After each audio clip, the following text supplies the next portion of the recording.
Good evening, race fans, and welcome to Backfire Simsport TV. And also, welcome back, quick succession, to the Simability V8ESC rounds 13 and 14, brought to you live from the fantastic but small Knockhill in Scotland. I'm Clyde Whiting, and as usual, in the booth tonight and on your cameras, it's Pete Bingham. Good evening. Good evening, Clyde. Good evening, everybody at home. And God save the King, Clyde. God save the king. And I think he probably needs saving, but that's Yeah. enough of that. So Knockhill. So, last time out, Winton. Then we go to Knockhill. Another track, Pete, that's difficult to pass on, but I would add the caveat to this one that we are likely to see possibly more driving errors, which means if you are in the right place, you can take advantage of them. Is that a fair description? Yeah, did you say we were going to Winton or straight after Winton? No, from Yeah, Winton. from Winton. Sorry, I misheard you. Yeah, they're not too dissimilar in length, really, are they, the two tracks? In terms of technicality, you would say, actually, they both share similar features. You have to look at Knockhill and say, actually, this does have more overtaking opportunities.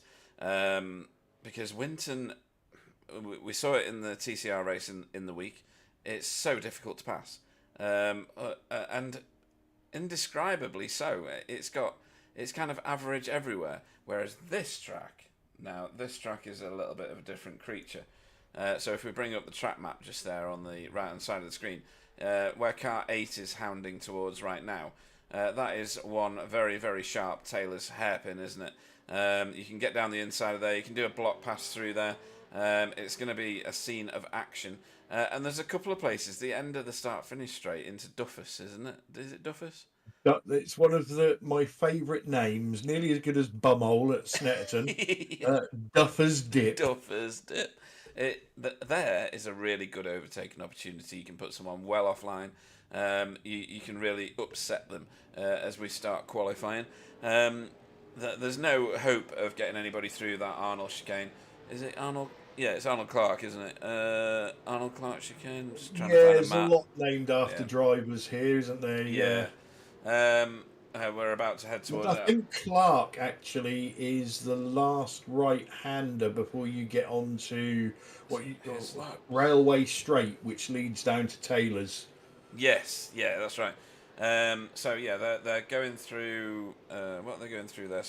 I think they call that Scotsman's Corner, but then you go round this sweeping left-hander into. Oh no, you got a right-hand corner, haven't you? Sorry, just trying to trace it round now because they're Yeah, into Taylor's at the so minute. So um, yeah, we big carry on sweeping following. lines. Look at that! Look at them stacking up. It's like the old F1 qualifying. Um, I can't find any of them now. They took a big sweeping line into the last corner to try and get as much drive as possible. The tyres must be good on the first lap, Clyde.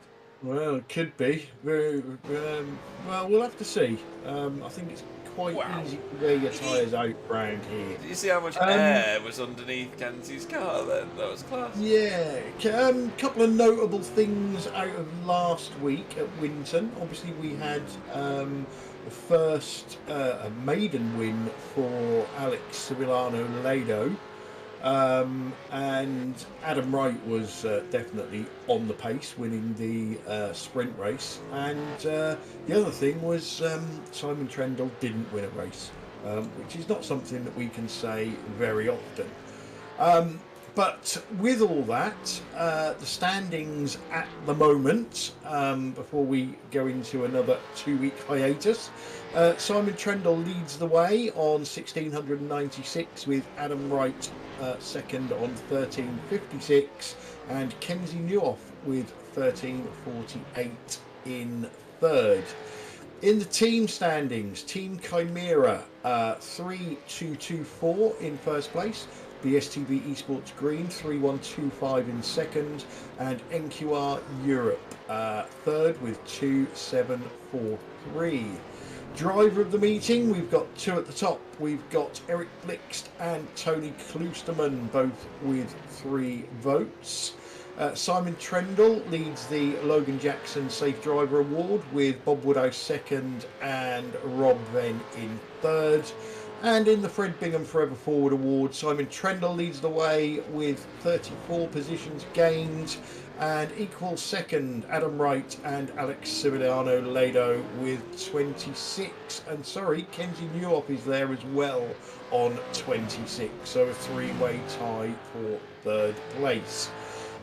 So that's where everybody is in the standings. Back to tonight, Pete. The camera shot coming through the high curbs on that chicane is always a highlight round this track. I love it when the BTCC go there because they just have a camera pointed there constantly, and the cars up on 2 wheels never fail to disappoint, do they? No, I mean it's a classic shot, isn't it? I mean, look at them coming flying through there at the moment. It's so iconic, and it's just terrifying to watch with all of them, to be honest, as Adam goes fully sideways through there. That was very impressive. I think this track has so many endearing features, appealing features. I don't know what the right terminology is, to be honest, but it is fantastic. Whoa, as Jamie decides to get very, very sideways through there. I think this is going to be a great pair of races, to be honest. So just to remind everybody, and as long as I've got it right, we've got a 30-minute race followed by a half-hour race. No pit stops in the 30-minute. Mandatory, well, it has to be, because you're not going to do it unless you've got a solar-powered Michael Talyancic V8. It's going to be... how do we word it? Have the winners come from early stops this time or not?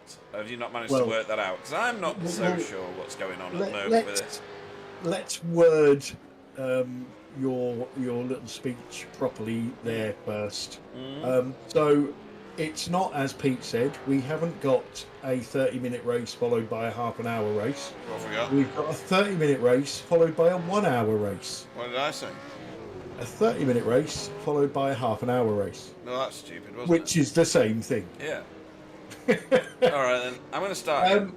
I have no idea what tactic is going to work around here. No, I don't.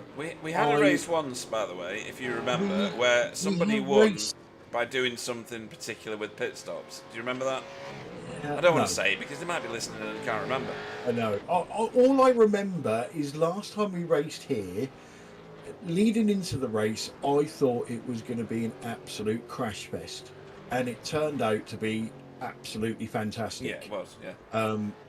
But it was one of everybody knows my memory is terrible, but it was one of those races that you didn't actually remember what happened in the race because there was so much going on. Nobody could have remembered everything that was going on in the race. So yeah, I like it when we have to wait and see. Yeah, it does make for an exciting race. Canadian Crispy Bacon says that's a cool camera shot on the curb cameras just then. And good evening to Alan. Early. Yeah, he is. Yeah. Good evening to Alan too. Yeah, I'm just from my vague memories of last time we was here. I am really looking forward to this. It's I still say I know what you're saying about those 2 overtaking opportunities, Pete, but I would also counter that with I think they are both places that are easier to defend as well. So yes. I think the number one way to overtake is the car in front making a mistake, as we just saw. It was either Adam or Tyler going horrendously sideways. I think the number 2 way to overtake, and we don't get it a lot in this series, but our driver's going to use the bumper. Yeah, I mean, it happens in the real world, doesn't it? It doesn't really work on iRacing. We're going to do a lap here with Simon Trendle if he manages to stay out for the rest of the lap. So out of the last turn, Taylor's hairpin. You can see how short pit lane entry is there. That'll be a feature in the second race, which is an hour, not 30 minutes, as I mistakenly said before. Up and over the stripe into Duffers. Take a lot of curb. I mean, these cars do bounce a lot over these curbs. And then into, I think that's Scotsman. You go down this little dip, and then you're into the chicane, which is brutal. Watch this. All over the place. The car, I mean, not Simon, and he's had to bail on that, hasn't he? Yeah, I think he had an off track there, didn't he? Yeah, and then through Clark's, which is what you were saying. Then this is Station Straight. He's letting somebody go on his inside there. You can tell from the. Oh, he's actually pulling up. And then you would be finishing the lap. It's an intense, very, very, very fast lap, isn't it? Yeah, and something to watch out for here. I've watched many an iRacing race around here. A bit like Donington. After people clear the pit wall, they like to move over to the left into the pit exit. Yeah. To make Duffers dip as straight as possible. Now, especially in the second race when we've got pit stops, I have seen many an accident with somebody coming out of the pits that you can't see until it's there, but then it's too late. Yep, and we saw that just as a prime example from Bob. You don't get much pit lane entry or exit, do you? And that's part of the issue you're describing, because you won't know unless you're really hooked on with your relative that there's somebody going to be in your driving line straight away. And yeah, if the field segments in the feature race, then I think we might see some incidents along there. Yeah, it's more difficult for the car that's on track to judge it through that relative screen. Yep, sorry, just watching but the car coming out of the pits has more of an idea. Yes, they will have it. Well, you say that, but I've driven a TCR race on here, and because everybody's coming over the start-finish line so quickly, and the start-finish line is so near pit lane exit, you've got a relative which is full of pitted cars, and then all of a sudden this car on a fast lap appears in your relative. It's not as simple as you might think. If you're the only car in pit road, then fine. But if there's a few of you pitting on the same lap and there's cars coming round faster than you, I think your scenario that you described a minute ago could well take place. That's very true, yeah. And I don't know if you noticed there, Pete, but there was a lot of cowboy boots in the crowd for Scotland. Was there really? Is it just the same American crew? Is it the same American? It certainly is. They are the groupies. They go to every single race on iRacing. And they're there several thousand times on the circuit. Brilliant. Right, so we are 10 minutes, nearly 11 minutes into this 15-minute qualifying session. Currently, provisional pole, championship leader Simon Trendle with a 46.65. Adam Wright second with a 46.77. And Stephen Phillips up there in third. Great qualifying so far with a 46.99. Now, I might be very wrong, but I think Stephen Phillips did good hot laps last time they were here.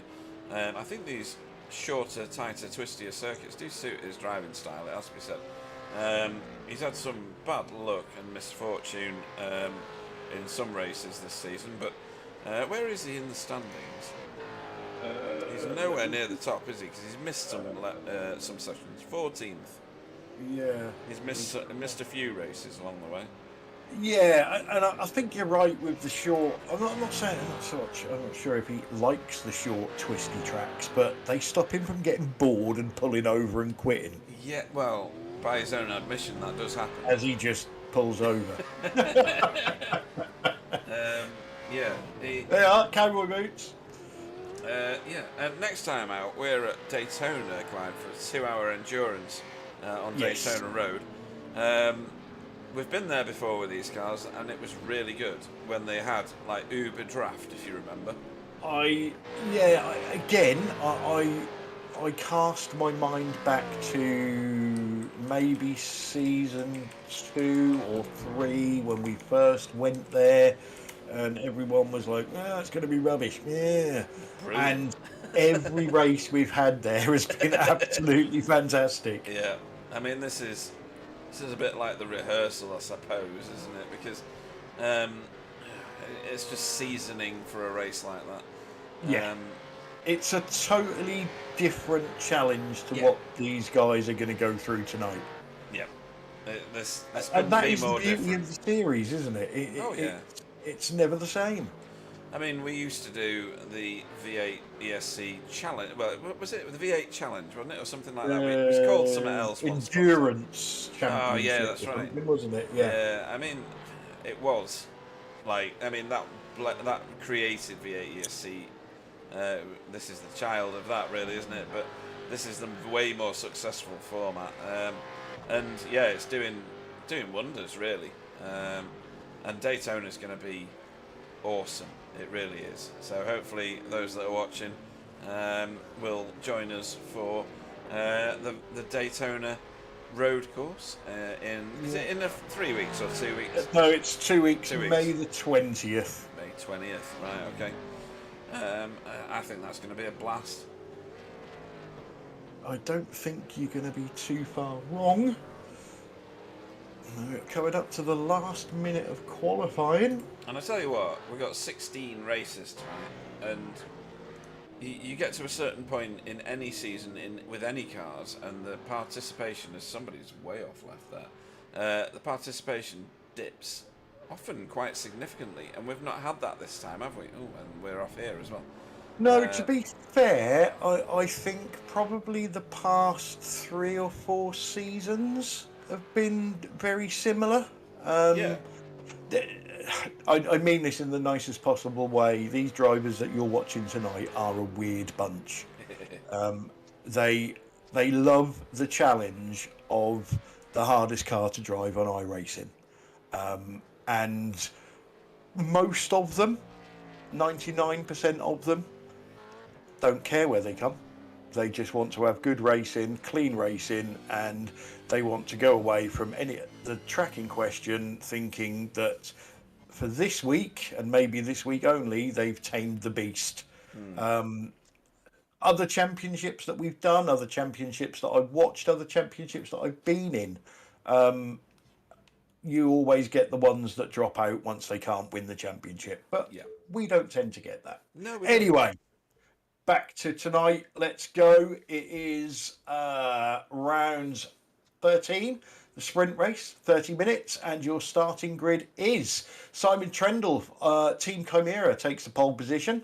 Adam Wright, BSTV Esports Green in second. Bob Woodhouse, great qualifying there from Bob. NQI Europe in third. Stephen Phillips, Dashhound Racing in fourth. Tony Kloosterman, Never Quit Racing in fifth. Kenzie Newhoff in sixth. Tyler Newitt seventh. Alex Sibiliano Lado in eighth. Jamie Wilson in ninth. And Woodward in 10th. Nikolai Bogotyrev, who probably will be crapping himself because he's starting behind Jamie Wilson, is in 11th. 12th is Vincent Skilbeck. Robert Ben is 13th. Miro Hrasky in 14th. Andrew Wood 15th. And rounding out your 16-car grid is JB Dejoux. Well done, Clyde. Right then. So, whose start shall we watch? Simon or Jamie? What for the? I'm going to watch Worst Jamie one. on my screen just to see I'm what happens. I'm trying to find a decent camera. I mean, this is going to be it. I think we're going to go blimp for the first bit, if that's all right. Yeah, I think that may be the best option, to be honest. I'm still waiting for a couple of cars, both Hydra Race Racing Forces cars, actually. Kenzie and Alex. Maybe that's the tactic. They're on the grid. There they are, both at the same time. Psyching out the opposition, that's what that is. Start Marshall's holding these guys for quite a long time here. No, we did have the 2-minute Oh, extra. we got the 2 minutes, right, okay. Yeah. Just to build up a bit of tension. Here's lights. Okay, lights are coming on. What a great camera I've And we're chosen. green. Stephen, what have you done? Oh, Stephen had the bad start. Jamie's wasn't wonderful either. No, I would move Not better backwards. than Stephen's. Oh, too wide. Who's that on the outside there? Oh, it's lucky Jamie was there then. It Oh, was. someone's gone at the back. Oh, I didn't see that one. Is that Rob Venn? Rob Venn, I think. Right. Oh, dear. There's Oh, another dear. one. Who's that? Is that Tyler? It is. BSTV Sports Green. Tyler as well. Nightmare.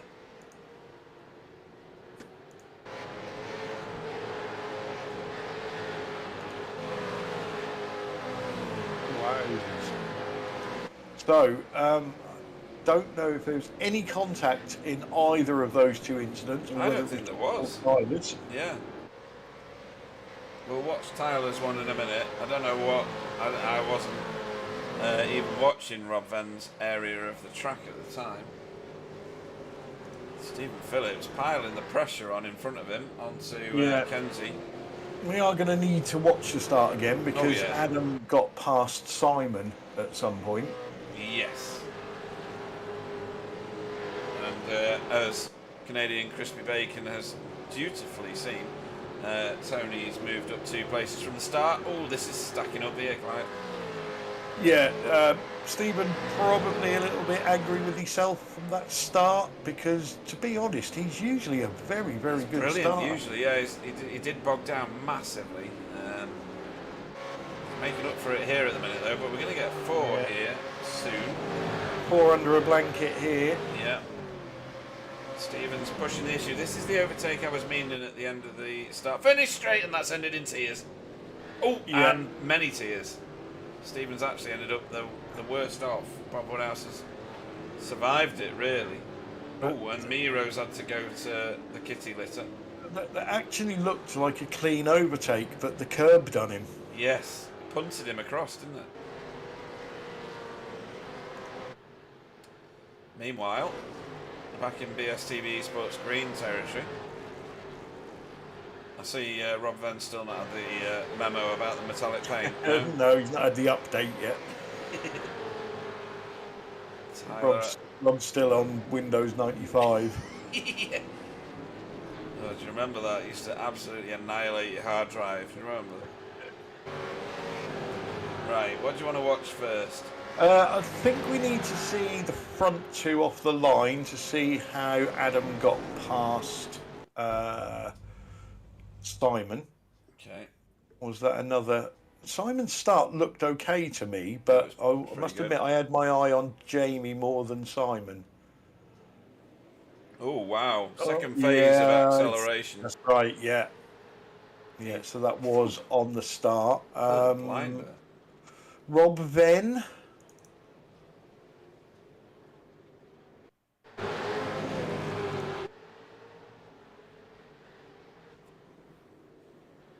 So Rob was at the back anyway, and the curb got him. Over-rotated, yeah, over-rotated on the curb. And then we need to see what happened with Tyler. So he's in the pack there. Let me go onto this camera. There he is, middle shot. He's taking a bit of a dive in a place he possibly shouldn't have done. And the curb spat him out again. And the curb spat him out, yeah.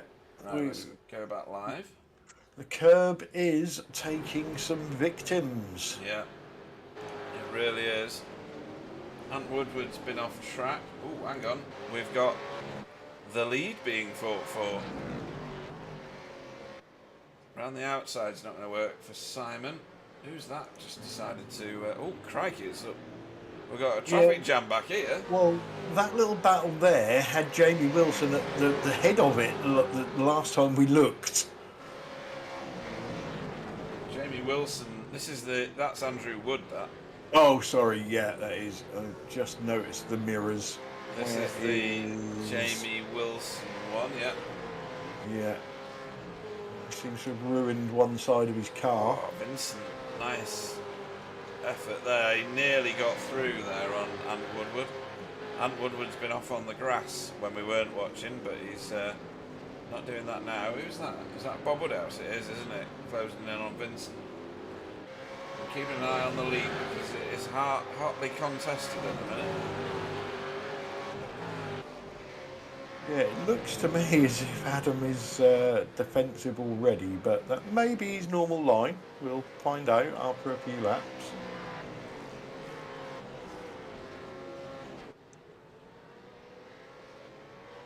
Only Kloosterman sitting in third. Would you love Yeah. to see these two side by side? Oh, yeah, definitely. He'll want to get up with these guys pretty quick. I'm just going to nip back to this one because Jamie Wilson here has got himself a target. That's Alex in front of him, winner of the feature race last time out. That's right, and he did win the feature, didn't he? He did, yes, and we must remember it's a reverse top 10, not top 8. Look at that, they take a huge amount of pit lane exit there, don't they? Like you were saying before. Oh, he's nearly pushing him around these corners. I mean, the opportunities are there, it's just, do you have the kahunas to do it and the skill to keep your car from dying?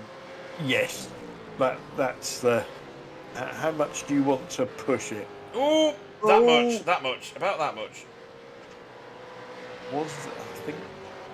Look at the damage on Jamie's car, you see that? That's what I said, he's already ruined one side of it.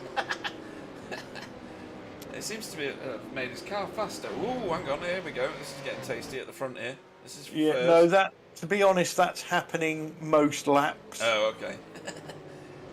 Are they just wanting some footage? Is that it? No, I think Adam is driving defensive into that last right-hander. Is it Clark's? It is, yeah. Which is giving Simon a better run down the start-finish straight, so then Adam has to go defensive into Duffer's Dip. Sorry, last right-hander is Taylor's. Taylor's, sorry. Oh, he's going to do this around the outside here, because you get great drive, you know, off the outside line. He's going to get alongside him easy here now.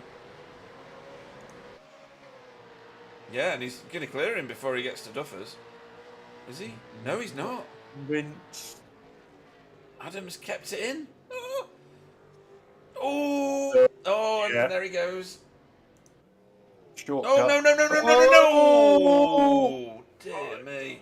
Did Simon get away with that? Did Simon get away with it? He Kinda, did. But Tony's kind of blocking the track. He's doing what he can to stay ahead, and Simon's taking this one. Nice move by Simon. He's got the same damage as Jamie now, look. Yeah, perhaps it's the paint. Kenzie's in the battle now. I know. Perhaps they've already painted damage on the cars so that we don't know. Hey, that'd be a good paint job, wouldn't it? Apply damage here and some arrows. 3 for the lead now. Yep. Just so you know, Adam is back in 7th at the moment and got work to do.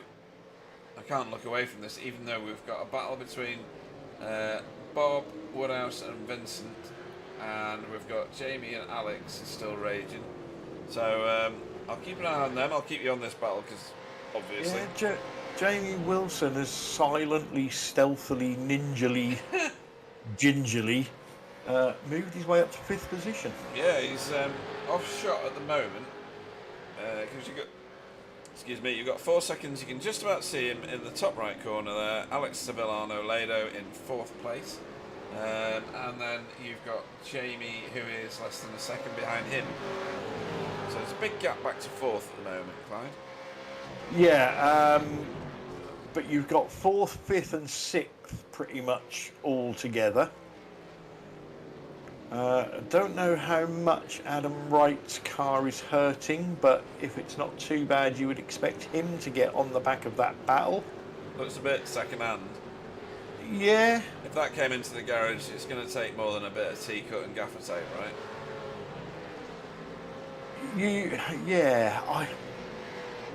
It was a pretty big hit, really, wasn't it? Yeah, and it was that curb again. Yeah.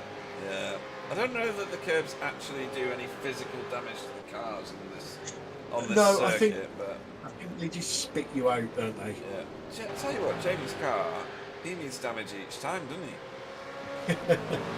he? He does. He's on this. Put the barrels up. There we go. Oh, it's a nice line from Jamie. He's going to be crawling all over him by the time he gets to the chicane here. to come out of that. Yeah, Simon Trendle starting to pull away at the front now.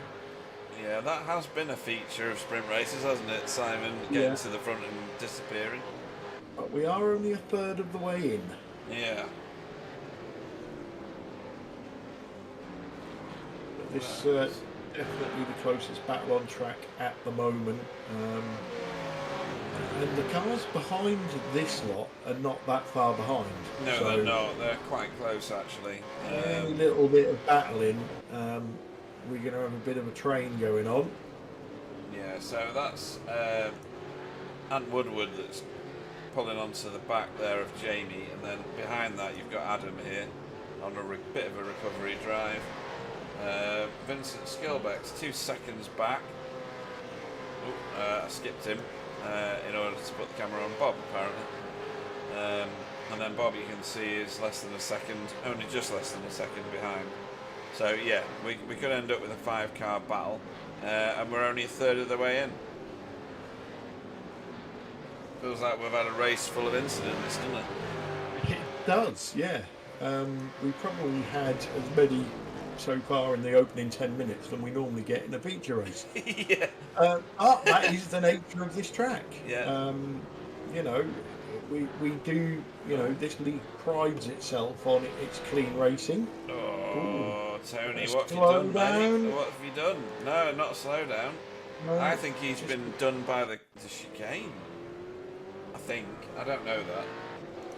Just from where he was on the track. No, it's not going to be the... is it going to be the chicane? Yes, it is. Yeah. Straight on. Yeah, thought so. Kitty litter. Ooh, and then a big Ooh. waggle. Ooh. Yeah. That's a bit naughty. Okay, back to live. Only lost 1 position. Yeah, and not too much ground, which is good.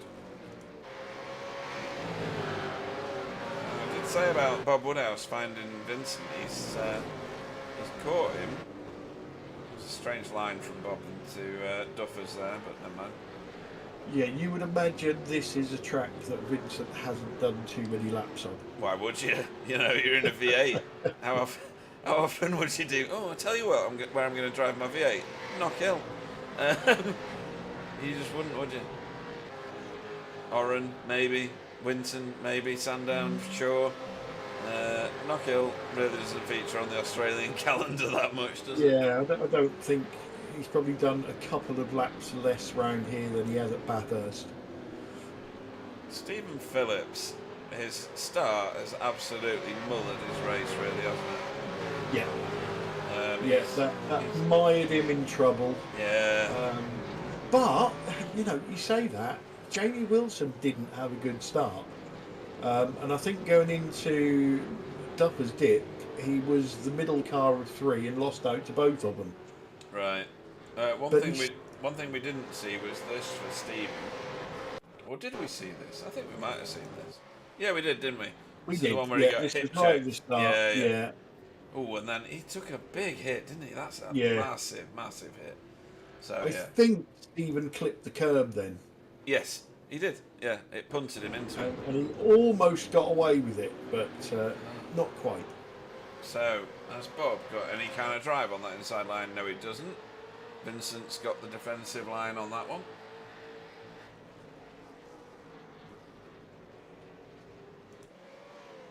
This is a bit naughty. I know. It's a wiggle. Jamie, that was. Yeah, well, Ant Woodward has caught this battle. Adam Wright is very close to the back of Ant Woodward as well. Oh, yeah. Jamie having a look, just putting his car in the mirrors of Alex Lado. I don't think that'll do him. Oh, wow, we're stacking up here. Tony Boosterman appears to be... Oh, no, that's JB. That's I'm JB. being absolutely dumb. I need to go and find my glasses. Easily looking at the leaderboard then to try and What? work out what was going on. Yeah. So, JB getting out of the way, doing a great job. Doing his own thing, doing JB things, keeping clean and finishing races. He does all right for points, actually, doesn't he? Yeah, Yeah. because he finishes. Yeah. Oh, that's not... Well, Jamie's just kind of put himself as next victim on the Ant Woodward list, but Ant's taking a really weird line into the last corner. That's bizarre. I don't see how he's going to get any advantageous drive. In fact, he's just put himself in Adam's sights, hasn't he? Well, that's tasty behind as well. Oh, right, Bob Woodhouse has just done him. Yeah, he has. Like just. Past him.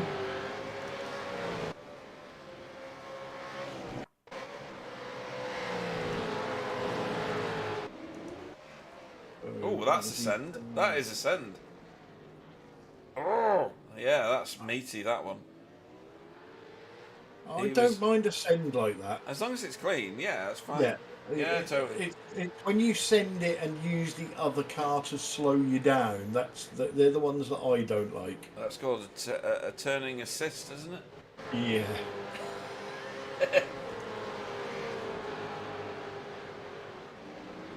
Something's happened back here because Stephen Phillips was with... Who was Stephen Phillips racing with? Miro? Where's Miro gone? Oh, he's Miro's at the back of the queue. couple down from there, so I think there's just been a position change in the middle there.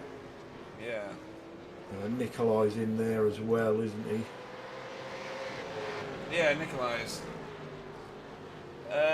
he's had some really good results over the last few races. This one he's not doing so well in my opinion. He's down in 12th, and he's been a top 10 racer for a good number of races. Yeah, Jamie Wilson getting fighty now. Yeah, he's getting muscled out at that corner though. He's taking the two toe. hard charges behind him. That's the trouble. Yeah. So this is Jamie on Alex. That's oh wow. Alex did really well there. Wow. Oh, that's lovely. I was convinced that Alex was going to hit that curb and bounce into Jamie then. I was just convinced Jamie was just going to end up getting mullered. He didn't do too well through the chicane. That's opened it up for Anne. Oh, and a little bit of a... Well, that's racing incident all day long. Oh, crikey. Has he let him go there, is he? Possibly. Is he? He didn't need to, in my opinion, but never mind. That looked like racing incident every day of the week to me. Yeah, because Alex was all going to have to turn in there at some point. Yeah, you're going to have to turn right. When, though? Yeah. But that's given Adam Bright 2 positions. Yeah, it has. And we're not talking about shabby positions here, you know. We're fighting here for 5th place. Yeah, Adam may be kicking himself. He could have had a comfortable second if he hadn't have fought Simon, but yeah, I don't think. Yeah, he didn't need to be doing what he was doing there, did he? I suppose it depends on how you look at it, doesn't it?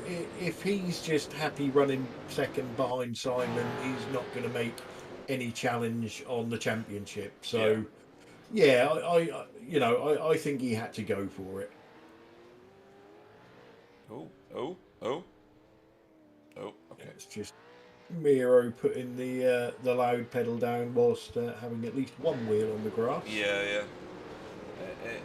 It came up more dramatic on my SDK screen, it has to be said. This is the point in the race that, because we're now 2/3 of the way in, I expect to see more people going off at the chicane more routinely, because as I remember, I have done races in the V8 round Knockhill, and when the fronts start to go, you feel like you've got all the grip in the world at a point in this on this track in this car going through the chicane.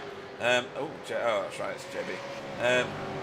And then there's a point at which all the grip at the front goes, and you just slide through the second part of that chicane. So I think we'll see a few more cars exiting stage left at that point. This is Tyler making his way through. He's 3 positions back from his start position, Clyde. After what we saw.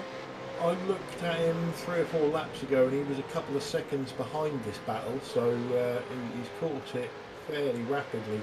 Yep. mean, obviously, behind him is Stephen Phillips, whose incident at Duffers has relegated him down 7 places. He's hoping for a decent finish. In fact, if he gets one more place from Tyler, he'll be the pole man for the second race. Tyler's currently holding the pole. Yeah. Lot curve there from Tyler. Yeah, mega. It's hard to control as well, you know, fighting your steering wheel and trying to modulate the gas at the same time. Rear-wheel drive car, it wants to kill you at every opportunity. The trouble with going airborne is, how is it going to bite when you land? Yes. And where are you going to get your drive from? Left, He's right, gonna have or a go both here. together? He's going to have a go here. He's doing a good job of this so far.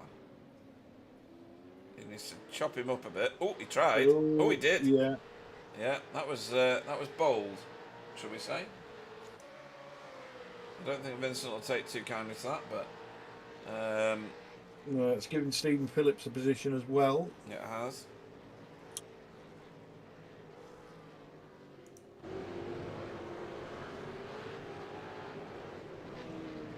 I think there was an apology there from Tyler.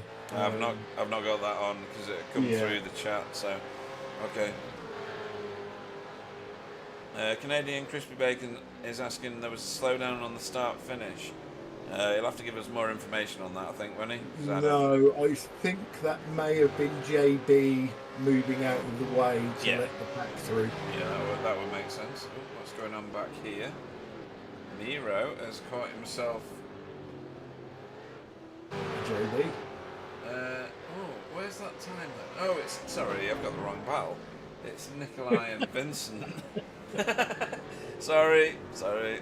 I've had some grape juice.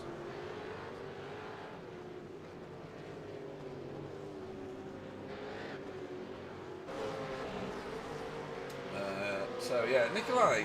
Ooh, everybody's battling. Can you tell them to pick their times? Yeah, it's this little pack, isn't it? You've got Alex and Ant. Yeah, that's this one. Start, finish, straight times. And then you've got Tyler, Stephen.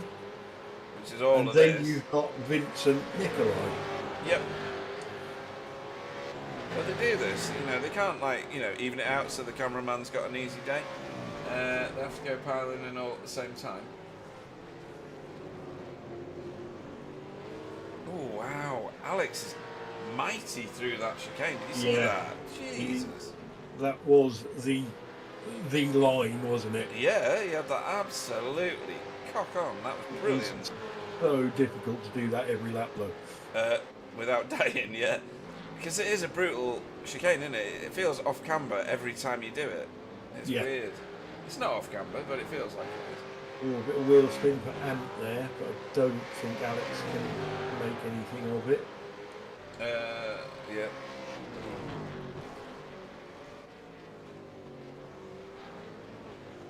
The cars kick up so much over the curbs at Knockhill. It's amazing that they manage to get around without dying every lap.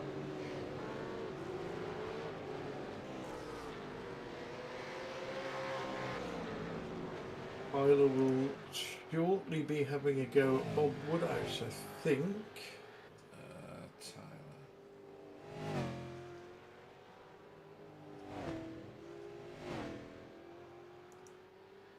Let's have a look at Tyler.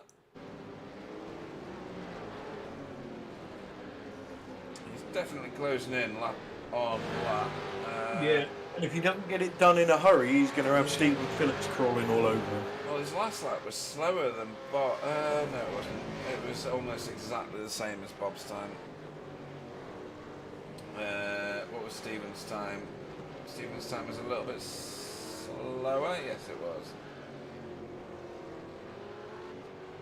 Yeah, I don't think Bob has had to go mega grass there. Sorry. Yeah, I don't think Bob's had to go defensive yet. I think as soon as Bob goes defensive, he slows both of them down and Stephen catches them up. Yeah. Oh, here we go. Oh! That's Alex on Ant Woodward. And Ant's done a good job there. We need to go back to the other crew. Oh, they're all last in. Are they going to send it? No. He's going to try and He's get... looking for a better run. Yeah. Oh, and he did get one. You see, he had to touch the There's brakes. nowhere to go, though, is there? Yeah. Right, he needs to get it done after this He was chicane. so After the better chicane. through there as well. Lots of gas. And Yeah, Bob did about well even. there. Yeah, about even, yeah. Oh, I was going to say Tyler's got a better line there, but he didn't. Yeah, a little twitch. Look at the state of Bob's car. It's got a right snarl at the back, hasn't it? Bob defensive there. Oh, God. And he might... Ooh, what's going on here? Oh, Tyler helped him out there. I think so. Yeah, he got a load of wheel spin. How long have we got here? 5 minutes.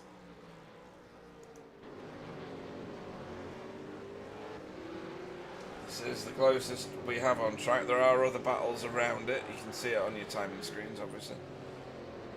Stephen sat there like, do I get involved in this or do I wait and see if it ends in tears? I think, given the time on the clock, he should get involved. I mean, it's race the clock, right? You've got 4 minutes left. Well, he could do a billiards pass here. He could accidentally nudge Tyler into Bob.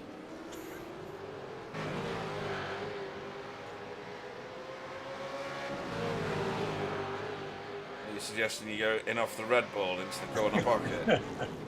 Trick shot. Yeah. Oh, Tyler was offline there. Stephen's going to be on him. No, he's not. What happened to Stephen? He got a bit foxed. Just going to have a little look further forward a second. Because Alex is looking a bit racy now. Yeah, Simon Trendle's still leading. The gap really isn't changing. He's got that. Has he? He's got some wheel spin. It's a drag race. No, he's not. He's let him go. He's let him go. Sorry, you were saying. Yeah, the gap has been between 1.3 and 1.7 seconds for the last 128 laps, I think.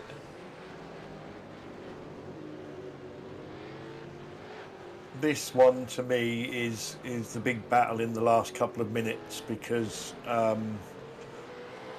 Bob Woodhouse could finish 8th, 9th or 10th, as could Tyler, as could Stephen. At the minute, Stephen's holding that reverse top 10. And that may be why he's not getting involved. It might be, actually. Yeah. He might be thinking, do you know what? I know I had a shocker of a start, but I've got some pace round here. So if I just take that reverse pole, I'm in with a shout. Oh, Ant sent that right round that corner. That's brilliant racing. Good grief, that was good. I'm having a chop between these two battles. Possibly a bit too much for the likes of the viewers, but both are hot as hell right now.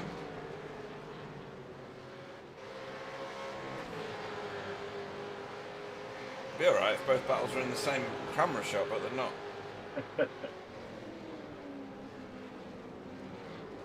JP getting a little bit more confident. I've just seen he's just put in his fastest lap of the race. Yeah, it's not shabby at 48.6. That's good.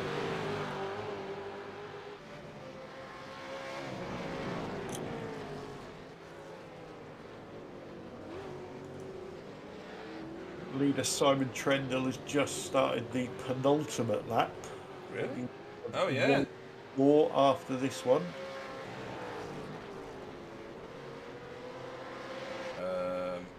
Yeah, white flag is out. Oh. Adam Wright has just demoted himself a number of positions. Yeah. Oh dear, this has gone as well. Why am I looking at the wrong car? There we go. That's Tyler making the move done on it. Bob Woodhouse. That's lovely. Really nice. Apologies, I was looking at the wrong car. We'll have to look at what happened to Adam in a minute.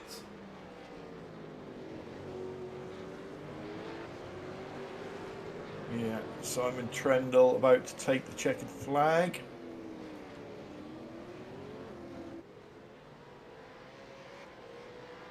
So Simon Trendle takes home the sprint race victory.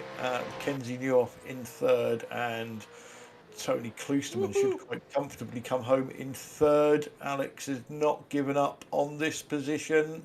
You can't get it from there, son. So, But good effort from both of them, to be honest. And Tyler Woodward does a Bob, great job of staying fifth. yeah, Tyler, Bob, and Stephen finished in that order. Jamie Wilson, fourth place. Yeah, Eh? that was a stealth drive. Yeah, it was. Helped by the damage that gave him a bit of camouflage, no doubt. So, round 13, our sprint race of the evening. Your official result. Simon Trendle takes home another win for Team Chimera. Kenzie Newhoff in second for Hydra Race Racing Forces. And Tony Kloosterman up there on the third step of the podium for Never Quit Racing. Jamie Wilson came home fourth for Team Chimera, with Ant Woodward in fifth for NQR Europe. Alex Civiliano Lado finished sixth for Hydra Race Racing Forces, and Adam Wright in seventh for BSTV Esports Green. Teammate Tyler Newitt was eighth, again, it's BSTV Esports Green, and Bob Woodhouse in ninth for NQR Europe. Stephen Phillips, Dashhound Racing in 10th, and will start the feature race on the reverse pole. 11th was Vincent Skilbeck for Wheelie Bins Mayhem Republic. 12th was Nikolai Bogotyrev, NQR Europe. 13th, Miro Hreski, PCS. 14th, Rob Venn for BSTV Esports Green. Andrew Wood was 15th for Team Chimera, and JB Dejou finished 16th for BSTV Esports Blue. So, a lot of action in that race, Pete. Right from the get-go, we had people coming a cropper on the curbs. We had something going on, usually more than one battle throughout that race. I think that just bodes well for the feature. Sorry, the sprint feature, as it's Yeah. now known. Well, it will be round this track, isn't it? With a whatever the time is, a 47-second lap. Every lap's a sprint. I think. Oh, how much do you think the pit stop is going to make a difference? Because I get the feeling it's going to be massive. You know what? I really don't know. To me, it's one of those tracks that if you've got pace, you've got pace. And I do think you can probably pick your own pit strategy if you've got pace, and not really have to worry about what other people are doing. If I don't know if it does, if the undercut works, if the overcut works, I think if you've got the pace, you can overcome that. We're just going to have to wait and see. I think what could be an issue is maybe off tracks. We're seeing, I don't know how bad it is around here, but, we're seeing a few people, especially as you pointed out in that first race, once the tyres start disappearing at the front, there's a lot of direction changes on this track. So this car doesn't like changing directions when it hasn't got a brand new set of tyres on it. So no, it doesn't. That could cause an issue. And, we see in that race that, I'm not saying that overtakes were aggressive, but sometimes you have to send it. And that can lead to its own problems and its own incident points. I think it's going to be fantastic. I think we're going to see exactly what we've seen in that race, but for twice as long. Yeah, I think pit lane entry is going to be a challenge, and pit lane exit is going to be. We've already discussed that one. I'm not going to labour that one any more than it needs to be. I think people need to practice the pit stops a little because if they haven't already, because it's such a short pit lane entry point, and I got obviously caught out Donington that time that I missed my pit box completely, as Adam does exactly what I'm suggesting now. Get down to pit lane speed before those yellow cones just there, and then find your pit box. I sailed past mine at Donington. The saving grace with that, Pete, is because you're coming off of that fairly sharp hairpin. Yeah. You're not. It's not like at the end of a straight where you've got to slow down in a hurry. No, you're You're right. probably only up to third, maybe fourth gear by the time you pull into the pit lane. Yep, you've not done that many shifts, it has to be said, but when you look at it from the top down there, as Alex passes it, the cones are just there, you know, just at the start of the big white building. You've got to shed a lot of speed, especially if there's cars piling in on you behind. I think you could get that concertina effect. I think there could be an incident there. Maybe I'm just trying to over-dramatise something that doesn't need to be. But, ooh, that was a lot of, lot of curb. Lots of curb. Curbalicious, that was. The scarier part for me is pit exit. Right. Because you've got a number of factors. You've got fast cars coming down the start-finish straight.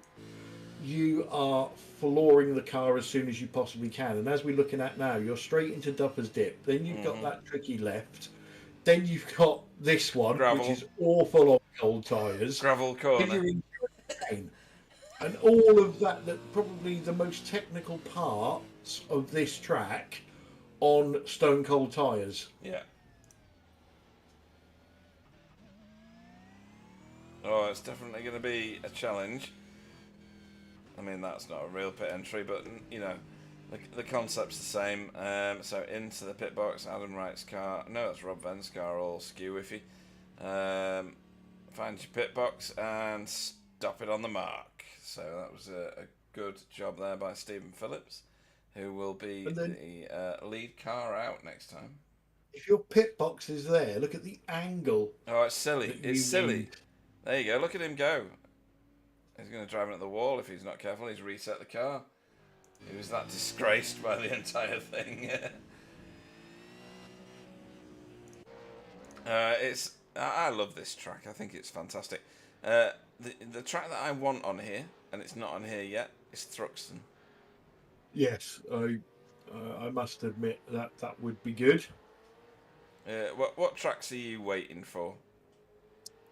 That's my only one, to be fair. I love Thruxton. Yeah, I would like to see Thruxton.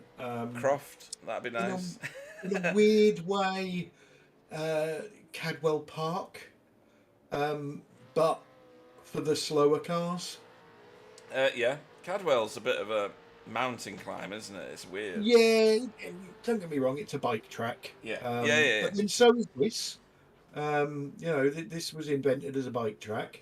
But you know, for things like TCR and slower, Cadwell would be absolutely fantastic. Yeah, you know, apart from that, I'm not really sure. We've got 7 people on the chat at the minute, so me and you are 2 of them. That leaves 5 other people with an opinion of what tracks they would like to see on the service. So let's see. Pop your suggestions on the chat there. It won't be anything that hasn't been recommended by 1,000 other people before, but at least we get your view, you know? Yeah. Obviously, being slightly biased, I would love to be able to have the full complement of British touring car tracks. What's Tyler said there? Simmons Plains. Yes, I is that most Australian? definitely agree with that. Yes, I think that is the one also known as Ipswich. Oh, no, Ipswich. Oh, right, okay, that makes sense. And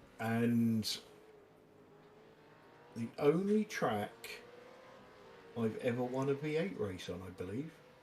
How did you manage that? And that was in R Factor. R Factor, yeah. Do you remember that? That was class, wasn't it, when we used to race that? They used to race with a bunch of guys doing the V8 and the V8 Utes, Yeah, that was which were funny. absolutely boaty. Do you remember racing Ferrari? I don't know what it was. It was a GT3 version of a Ferrari, and we were in the rain. Do you remember? Yes. We went nowhere for a very long time. Yes. That was class. Oh dear. That was one of my favourite races. That. Yeah, I say bring on the rain in iRacing, and Yeah. then everybody will know exactly what it's like to be Pete. Cheers. Thanks for that, Clyde. Do you remember racing those big trucks, like proper trucks, as in the ones that Yeah, haul stuff yeah, at Croft? That was that one was of the good. funniest Yeah, races I've ever done in my life. yeah. What else? We've done milk floats. I remember the milk floats. That was good. I think the trucks was Was you, better, but was you there when we did? Can you remember the? They used to call them something like spasmobiles. invalid cars. The, yeah, but I think actually Oh, the oh, manufacturer called no, them that's something painful. like that. Andrew Wood. But somebody did a mod for them. Really? Yeah, That's close. that was funny. Right. Anyway, back to tonight. Enough of the history lesson. Round 14, your feature race, and Stephen Phillips for Dashhound Racing takes the reverse pole. Bob Woodhouse is in second for NQR Europe. Let me just press that button. Thank you. And third, Tyler Newitt, BSTV Esports Green.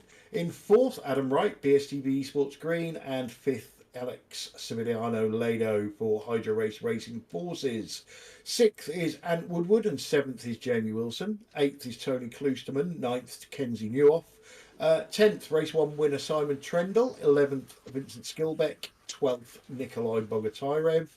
13th is Miro Hraski. 14th is Rob Venn. Andrew Wood goes off 15th, and JB Dejoux in 16th. Very well done, Clyde. Who do you And want? Who do you want to focus on at the start? I'm going to focus on this rather large lump of cheesecake that I've got. What flavour cheesecake? It's definitely white chocolate and milk chocolate. I love chocolate. Hate is a very strong emotion, isn't it? But I think I might reserve it for whatever you're eating right now. So we're You wouldn't waiting. like it. I'm sure I wouldn't. Yeah, you're gonna have to taste the whole thing, right? Um, we're waiting just on Kenzie to join the grid.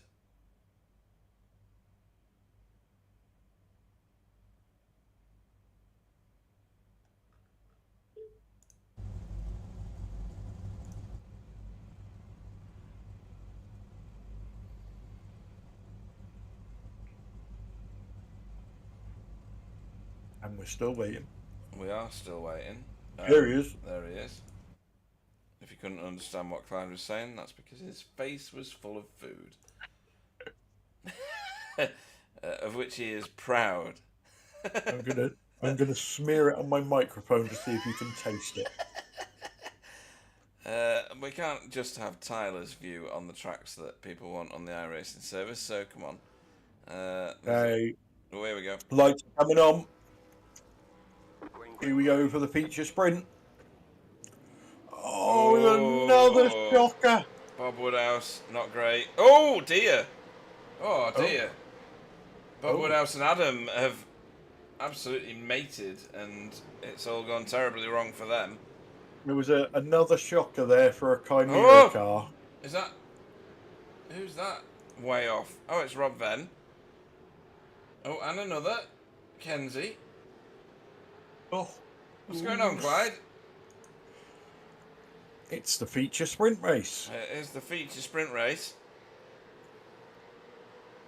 Meanwhile, in another world, Stephen Phillips has naffed off. 1.5 seconds in the lead, by the way. Oh, that's a send. Ish. That's Nikolai Bogotyrev. He's doing well there. Oh, that was near. It wasn't a send, actually. It was just well managed. He wasn't able to do anything with it, though. Meanwhile, tell you what, blimp cam's great round Knockhill. Let's go back to this one. There we go. So, that was full of drama. Yeah, that's put Adam Wright dead last. Yeah. Mega last.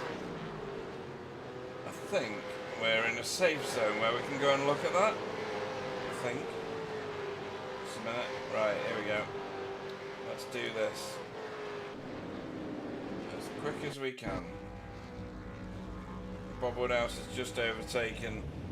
Oh, wrong camera. There we go. Oh, right. Okay, so... Oh, dear. Oh, that's just messy. That was unfortunate, wasn't it? Yeah. That's Bob Woodhouse. Is that... Yeah, with a bad start, isn't it? And Adam and co got... Well, they got squashed, didn't they, really? Yeah. Not a lot to say about that one. Okay, let's move on. So the next one was this one.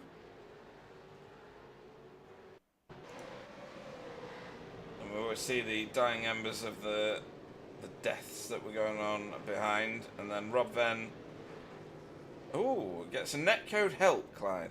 Yeah, didn't seem to be a great deal in that, did it? No, and it was definitely netcode. I don't know who the car was that was intimate with him, but that's that one. And then we've got this one.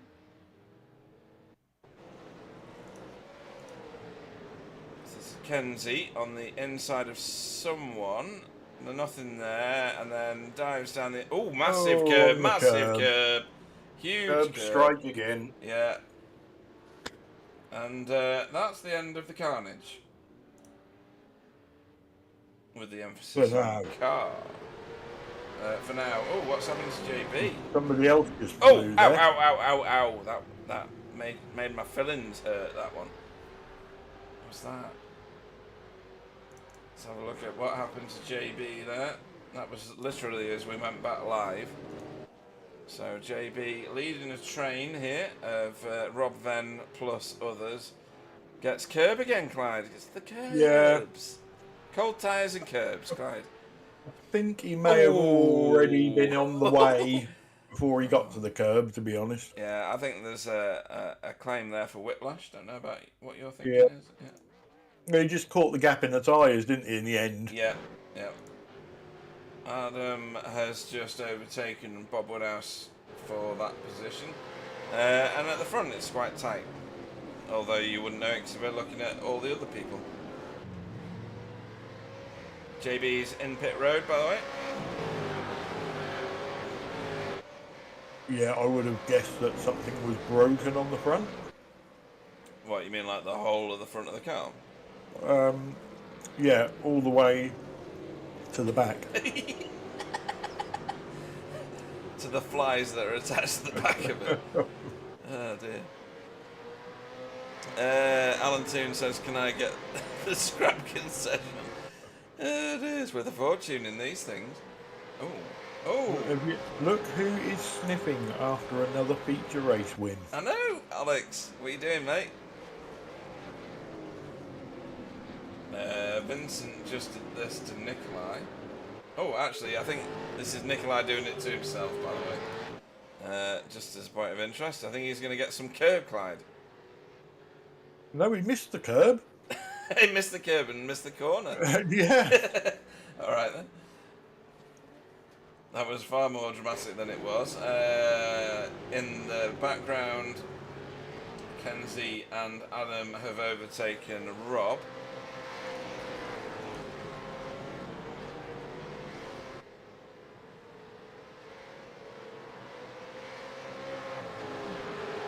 Alan Toon, that is. Which track do you want to see on the iRacing service? Come on.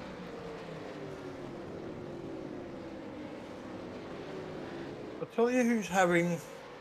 I'm going to put the mockers on him now, but Yeah. I'll tell you who's having a quiet but productive night. Mr. Kloosterman. Yeah. Where did he finish in the first one? Was it third? Third. Yeah, that's nice. And he's already into fourth. He's up 4 positions. There he is. If he stays clean and tidy and incident-free, I reckon he might get another position because they're a bit fighty up front.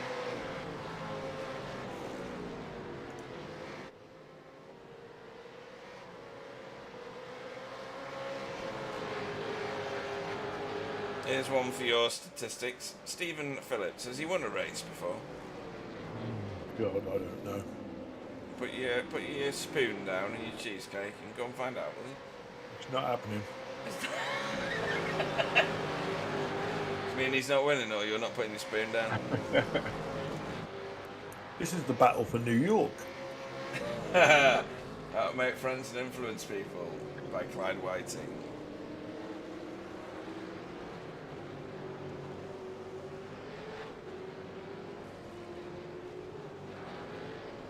Canadian Crispy Bacon says it's all about the points. That was lovely through there from Jamie Wilson. Seems to get the curves perfect all the way through. Oh, what's this?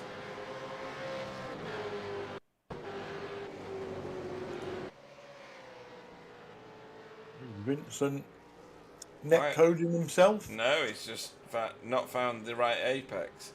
I think he found the apex for the corners at Daytona.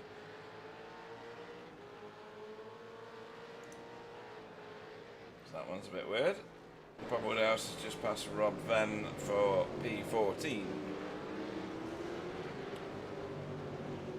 At the front, Clyde, we are getting a bit stacked up here. We're getting a bit too friendly here. There's 5 cars for first place. Yeah, cork in the bottle springs to mind, doesn't it? But yeah. Third car in the list is last. Ooh, Simon Trendle. That was impressive. That was nice. Chimera car's running well tonight, Clyde. I think I've just executed a good curse there, don't you think? yeah. Jamie Wilson was what in the first race? 4th? Yeah, we normally get one of them running well. Yeah. Oh, we've got battles everywhere again. So, oh no, we haven't. We've got crashes. I joined that at the wrong time, didn't I? Yeah, that was Kenzie and Andrew. Right, let's have another look at that, because that was a bit crazy. Let's go again with this one. So, everybody piles in. Andrew Wood offline. Wide. Yeah. And got it back. Ding! Ding! Yeah. I think everybody rang the bell that time. Who was that making a run for it? Was Adam? It was, wasn't it? Yeah, I can't really put any blame on Andrew there. No, he just got his line wrong. It's more others getting into him, getting eager. This is getting a bit toasty though, isn't it? Alex, mega send. Is he going to manage to pull that down? He is, yeah. Wow, nice. That was a lovely overtake, wasn't it? Yeah, Tyler didn't fight it. He's on a fuel save. Do you think? Oh, who's that? Whoa, there you go. Hey, see? there you go. There's the first lesson. Exactly what we spoke about. Whoa, we nearly got his own teammate. Well, he's not trying to, obviously. Do you know what I mean? But that's... He might be. Well, maybe. You don't know. You used to try and get me. I did, yeah. Regular. Valentine says angle C so I can make sandpipes. Nice. Sandpipes! Well, there you go. Well, if we're going to be silly, we might as well go for Lynn and Hill as well. Well, that's very silly. Well, it's not actually, because they've got a rallycross track as well. Oh. I didn't know they had that. Yeah, I'm sure it's rallycross.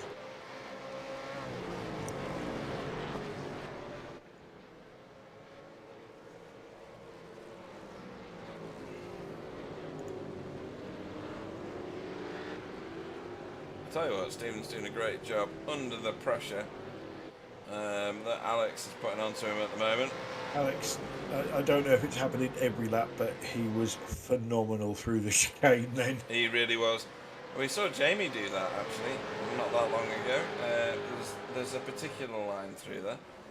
Oh, here we go. Alex has done this to Tyler, I think it was.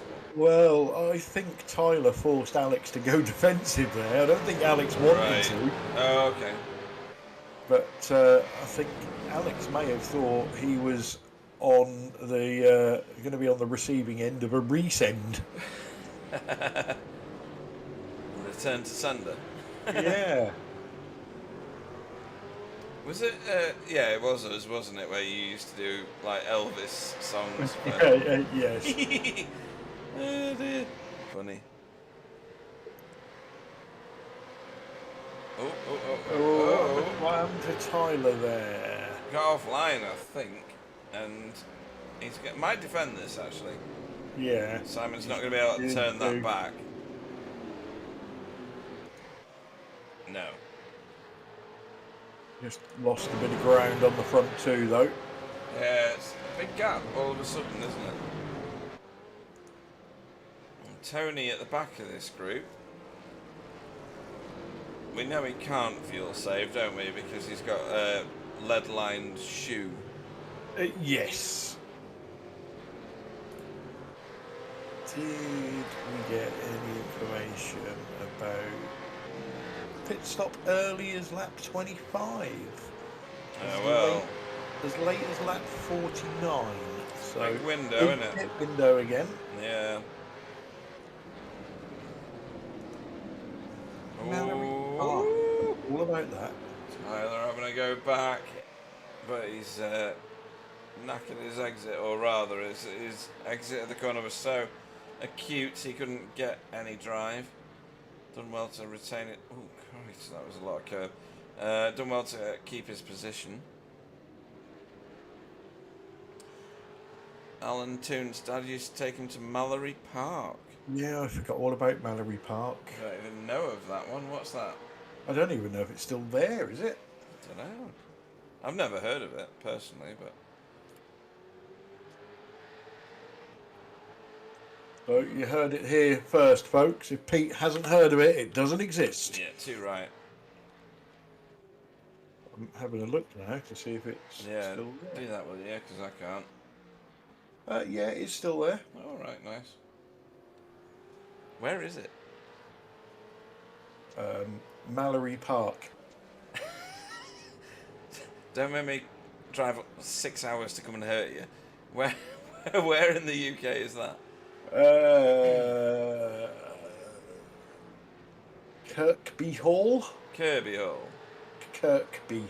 That's what I said, Kirby. You just can't say it right. I think I'm sure it's Derbyshire, to be honest. Right. But it's like it's an oval with a thing on it. You're doing a bad job. Like it looks like a wing mirror. Put it that way. Oh right, okay, yeah, like an ovoid. Passenger. For those who drive on the correct side of the road, it's like a passenger side wing mirror. Yeah. An oblique ovoid is what you're looking for. I'll take your word for that. Right, so this battle is continuing, obviously. That's Stephen Phillips with, well, that's what 0.6 of a second looks like, folks. And then you've got Alex, who's closing him down, kind of yo-yoing between himself and Tyler Newitt, who we're focused upon. And then you've got no time at all back to Simon, who's having a quick look in Tyler's mirror to see how his hair is. And then Tony Klusterman, of course, with the two behind. I think these two are catching. They are catching. They are, aren't they? That is visually going down. Simon has had another look at Tyler, but there's nothing going on there. And I don't think Jamie's pushing the issue. I think Jamie's learned the lessons of others and is quite happy to sit behind Tony Ant Woodward, I should say.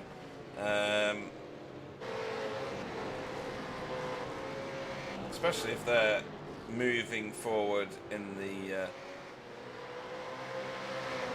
spirit level, as it were.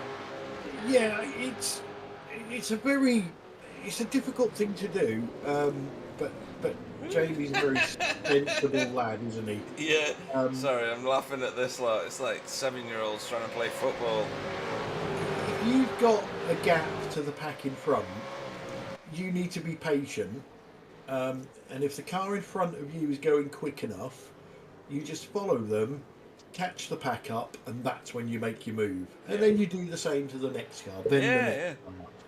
car. If Jamie fights him now, by the time he gets past him, there's going to be 5 seconds between him and the gap and the rest of the pack.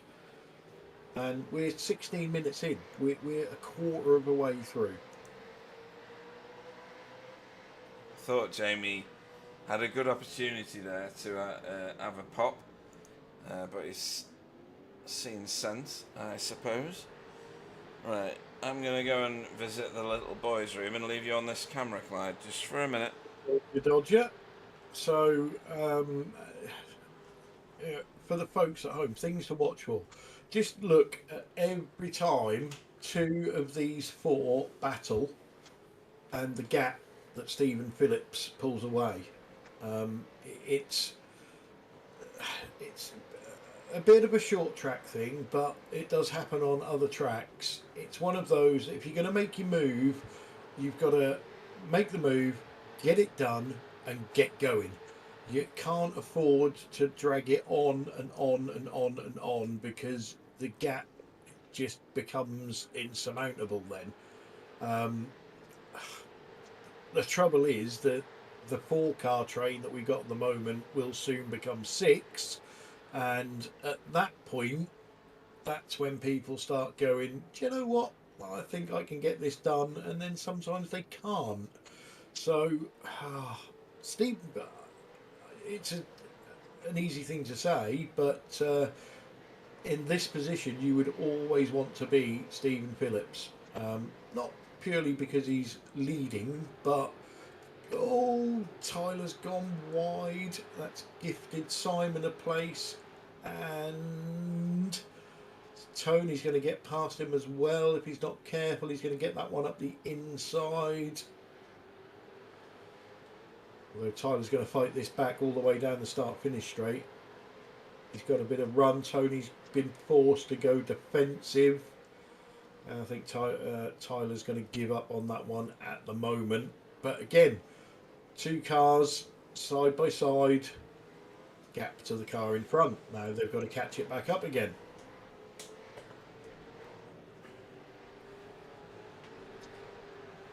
So just one little mistake, and that was all it took, and he's lost 2 positions. But on the plus side, plenty of time to make it up again. That doesn't look the same. No, Tyler's just run wide, lost a position immediately to Simon, and then right where we are now, Tony managed to get it down the inside of him at the hairpin and out drag him down the start-finish straight. And that's brought Ant Woodward ever so slightly closer to Tyler and Tony. And then Jamie's come with him. Yeah. Oh, hang on. Yeah, Tyler wants that position back. Yeah, it seems to. Although, again, Tyler's being sensible. He knows Tony's got pace around here. Let Tony catch the both of you back up to that pack and then make your move. Who's got the fastest lap at the minute? Not that that means a lot at the minute. Let's have a look. It is Jamie Wilson.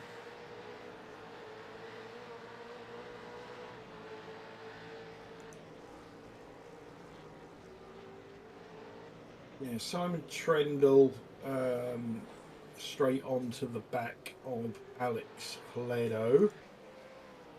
But I'm not convinced Simon will be too panicked about getting anything done in a hurry. No, he's done this also before, hasn't he? Yeah, he's got his main rivals in the championship are Kenzie, 13th, Adam, 10th. Yeah. Which tells its own story, I suppose. I'm very impressed with Stephen staying out front as long as he has with, a bag full of race winners behind him. Yeah, I'm not putting a downer on Stephen at all, but the beauty of being in the lead when you've got these hard charges behind you is they are going to race each other, and that Yes. certainly helped him. He's not really been under any pressure. Just seen Tyler get past Tony. I don't know how that happened, but Well, see the aftermath of it. I've got another alert which says that Tony went off track, which probably means he went wide He's at the there. chicane. Yeah, Yeah, that's all that is. That's yeah. not a massive issue. Siler did well to whip round him. And Tony's gone to pit road. The first car to pit road. Oops. Let's go back live to see that, of course. Pit window is open. He's parked in the back of the pace car, apparently. So Tony was fifth. Oh, this is bad. Many badness.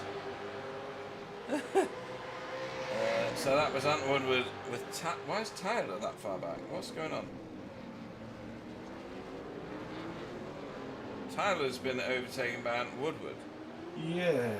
Now, I didn't see that. No, and my timing screen doesn't even... Oh, it does... No, it doesn't show it. Eh? Okay, well, I will wind mine back. Yeah, you wind yours back, because I've got nothing. Not even got the pass on it. Okay, what happened? Ant Woodward. Oh, hang on. Ah. It just popped up, like, Yeah, an hour later. Tyler's run wide again. A chicane job, is it? Yeah. Oh, it is, yeah. Sun, please. And then, yoink. Right, we joined it right at the death end, didn't we, really? Of all of that. Jamie stays out of it and stays sensible. Why is that just paused? Don't know. Right. Ooh, hello. Alex is under pressure here from Simon. Big pressure. Cut back. Oh, lovely cut back. Oh, that's brilliant, Clyde. Yeah, that was a good move. Oh. He set him up, didn't he? He did. He did him up like a kipper. Right, now Stephen is going to be under pressure. Kenzie, not sure that's the racing line. That was that was proper funny. To join it at that point. Adam Wright is in the pit. He is. And Tony is still in the pits. What? Eh?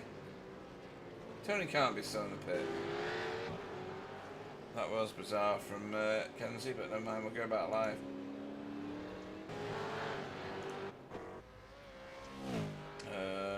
Why am I not seeing what I'm supposed to be clicking on? No, it's alright. Oh, there we go. Right. So he's about to pass Ant and Nikolai, who are in the pits. There we go. Done that.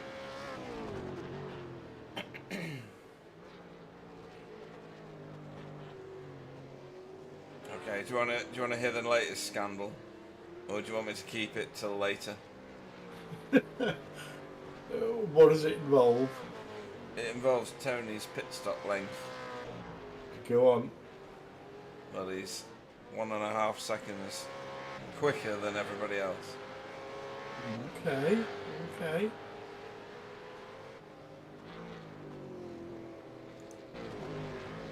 That's apparently Alex in pit road, by the way. Some would say I've chosen the wrong camera for that. What do you think? Yeah. It's not a very good pit road camera, is it? Not so much. That was funny. Made myself giggle.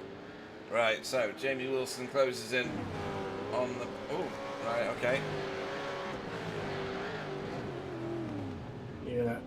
That's not a bad call, that, by Stephen. It's pretty good.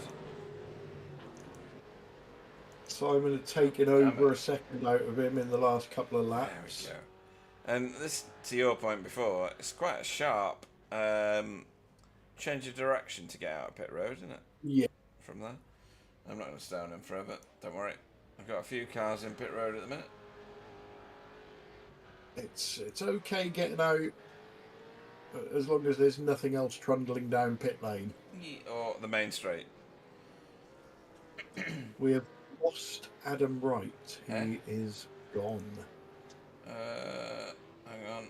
Pete's checking the screens. Oh, right, okay. So about 27, 28, 29, 30 seconds ago this happened.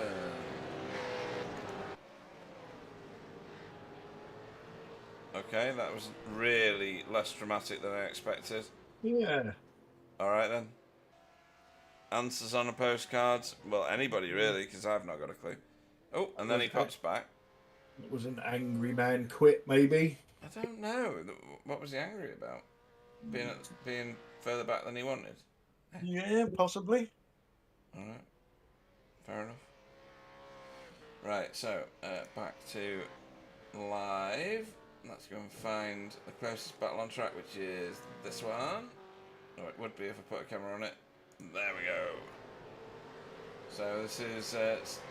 so we've got a bit of, after the pit stops, reversal of fortunes here. Tony Klusman out ahead of Stephen Phillips, but I did explain to you that he was significantly quicker in his stationary time, yes? And Tony is in front of everybody that has pitted so far. Yes. The whole lot. Has he got some sort of secret? Rob Venn locking his right, left, front. What? Right, left? Right front tyre. Right, left, front. I don't know. It's a bit like the 30 minutes thing. Oh, there goes Tony. And Stephen nearly. Oh, that's tears. I think Stephen may have straightened him up. And he did. But in doing so, he's let Alex go. And also, Ant Woodward is honing in on the whole thing, and Rob's spun.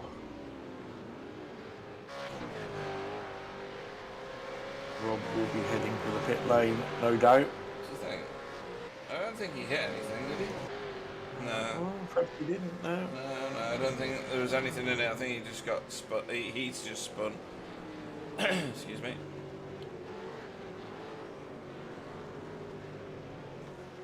So we wondered if the undercut would work. Yeah, let's see if tyres are good to the end for Mr. Klusterman. He's got himself a 2.5 second gap over Alex Sevillano later. Who's that coming up on Stephen Phillips in angry fashion? It's Ant Woodward. Yeah, you watch and he quite often careers down the inside there, but nothing comes of it. Might be just his line, I guess. Yeah, it could be his racing line, could just be, let's get in their mirrors. Yeah. Rob Venn has now gone to pit road, by the way. JB's been in pit road for about an hour. Yeah, he's still removing tyres from under his bonnet.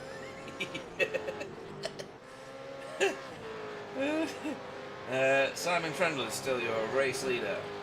There he is. Ooh. What a great time to join that, yeah? Anyway, what'll happen when I select Silent Hewitt is in second place? Oh, nothing. Okay, then. And then Vincent Skillback, that's not Vincent, that is in third at the minute, but they all owe us a pit stop Clyde. Yeah, I'd say, we did sort of mention it about the undercut and would it work, wouldn't it work? At the moment, you would say it's going to work. Yeah, Tony seems to be pulling away, but obviously these guys have been doing their own funky thing and getting it right and wrong. But getting, we see it last time, getting into the lead using the undercut is great, but the cars coming out behind you are on pressure tyres and they will chase you down. Very much so, yeah. He's not on dramatically older tyres though this time. He's done 27 laps he's pitted on lap 27, and the car behind him, Alex Sevillano Lado, has pitted on lap 31. Sorry, No, he's going to have Simon Trendle and Tyler Newitt coming out, probably behind him on brand spanking new tyres once they pit. Yeah, brilliant point. What was his last lap time? Tony did a 1:48.07, and Simon did a 48.07, and Simon did a 47.33. No, he didn't. He did a 5.4. So Simon's still going a lot faster than Tony, regardless of the pit stop. Well, if Tony has pulled a master stroke here and gets in the lead, he is going to be defending for his life. Yeah, I do think that Simon's going to come out of his pit stop ahead of him. I think Vincent will come out behind him, and Tyler will be there or thereabout. How long are the pit stops taking? Well, it's quite random, I have to say. So, quickest overall so far is Tony on a 33.8. Longest is, and it's quite extreme, is Miro on a 38.7. Tony is currently about 35 seconds behind Simon. Yeah, I still think that Simon's going to end up ahead of him. I don't know why I think that. It's just random thoughts, because that's what I do.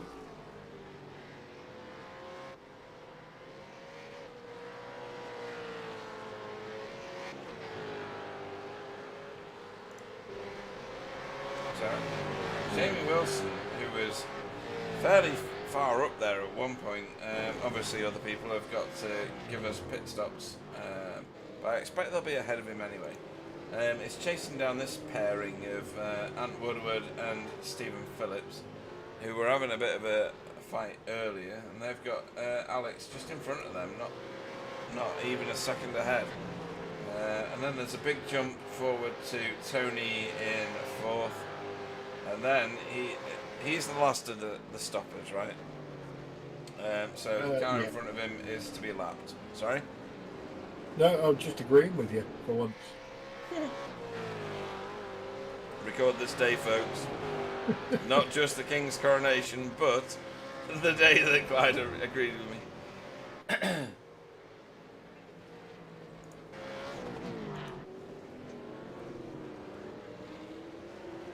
Not saying he will, but Andrew Wood could do Simon Trendle a big favour here.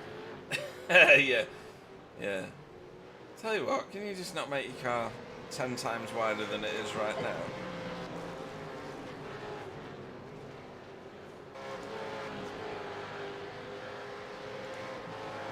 With Simon, Tyler and Vincent all to pit still. Yeah, they're hanging it out there, aren't they? No, Andrew didn't do his teammates any favours whatsoever. Well done. Yeah, he's getting fired, isn't he? Yeah. You're getting sacked in the morning. Sacked in the morning.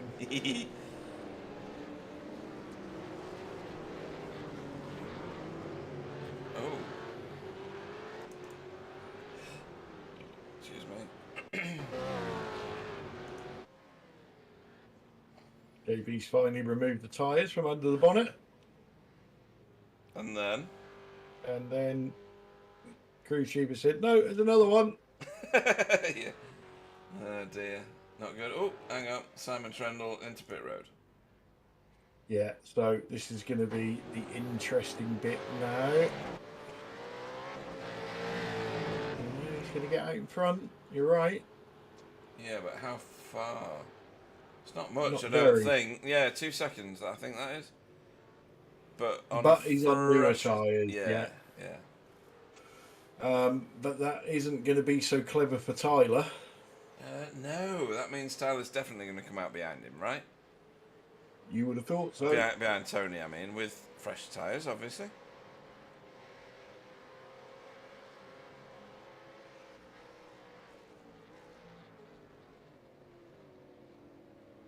Where's my battle box gone? Oh, my battle box is gone because there's no battle. Okay. There we go. This quartet is still together, right? Yeah, I think this is going to be a bit like what we saw in race 1, where we had a group of cars that just probably just keep swapping positions. Yeah. I tell you what, compared to, I shouldn't say this really, but I'm going to, compared to Winton, which is a similar format track, it's got lots of high speeds, well, it's not even high speed straights, you don't even max out, do you? Same as this place, but very sharp corners, a series of chicanes, etc. This one you can overtake on, and that one you don't appear to be able to so much. Yeah, I'm just... Much more entertaining here. Yeah, just get a quick mental calculation, which is probably totally wrong, but I think Tyler's going to come out in this battle. Okay. Where is Tyler? Is Tyler going to box it this time? No, he's not. He's going again, Clyde, so we won't know just yet. You think he's going to come out in this lot? Yeah. Oh, that's going to be ugly. It's not going to be pretty, is it? Oh. That's Winson. So that only leaves Tyler to give just Tyler to give us a pit stop now. This will give us a reasonable indication of what's going to happen, right? Because who was that just passed? Oh, that was race leader. Simon, yeah. So Vincent's going to be way down the field, actually, isn't he? Yeah, but he was quite a way behind Tyler. Yeah. To the tune of about 13 seconds, something like that, I believe. That was Bob Woodhouse that just passed him. And Miro's going to be on the scene in around about 40 seconds. No, 10 seconds. In. Tyler is in, and he's either going to come out in this battle or just behind it. You reckon, dear? Right, let's find Stephen. I think he's going to be behind this. Is he still in pit road? Oh, he's there, moving now. There he is. Where's he on that? There we go. He's going to end up just behind this battle. Oh, you were brand spanking new tyres. You were close enough that I can't really say no. So, yeah, okay. Right, this is very on then, isn't it? Because he's going to have so much more speed for I don't know how long, but Jamie, you're a bit off the corner there, mate. There's a podium in this for Tyler. Yes, there is, because Alex at the front of the queue there, behind Rob Venn, who's going to get lapped eventually, is holding the bottom position on the podium at the minute. As long as Tony doesn't throw it to the moon, Clyde, he's going to get a second place at the minute. Well, yeah, the only thing to watch with Tony is, as you pointed out, his pit stop was quicker than anybody else's. So yeah. It hasn't got enough fuel. And did he go too early? Yeah, now that everybody stopped, I can share that Tony was stationary for 19.2 seconds. And he was early, yeah? Yeah, he was the first one in. Everybody else has done like 21 seconds. That's a lot of fuel. Yeah.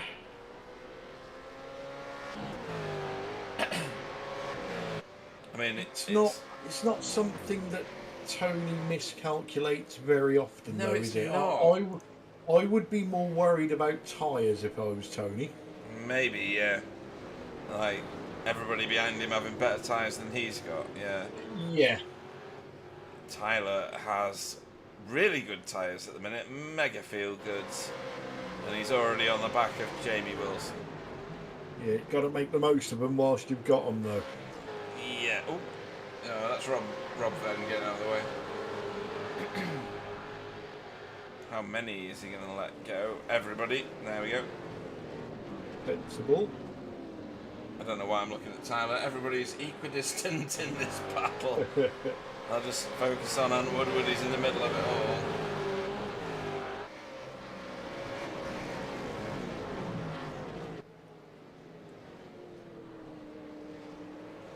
Again, Stephen Phillips doing a great job. Yeah, he's run well, hasn't he, tonight? Yep.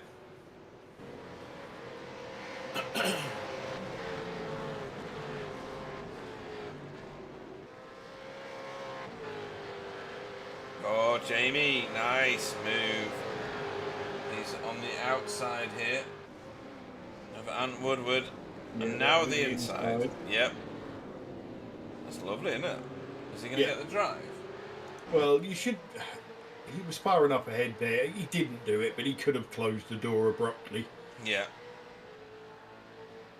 Ant Woodward's going to send it here a little. Ooh, Jamie, where you off, mate? Tyler had to take evasive then. Oh, this is what Knockhill does, isn't it? Yeah. This is as much the track as the drivers. It invites you in, and denies you at the same opportunity. But you can just see the drive that Tyler is getting off the corners with those new It's tyres. so much better, isn't it? Yeah.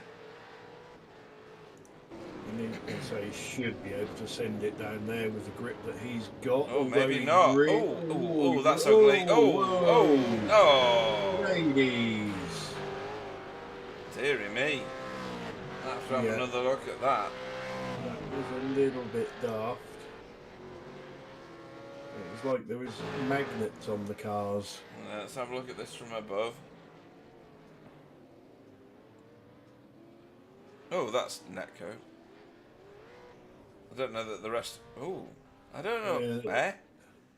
Somebody else is going to have to explain that to me, because I don't get it. Yeah, that was weird in the end. Yeah.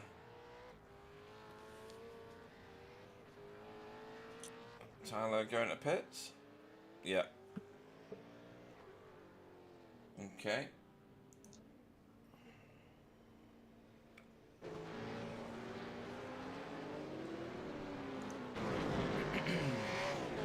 So, Stephen still chasing Alex. What did Stephen get in the first race? A third? No, Tony was third, wasn't he? Stephen must have been fourth then, was he? No, he was 10th. Eh? In the first race? Oh yeah, because he was pole man, wasn't he?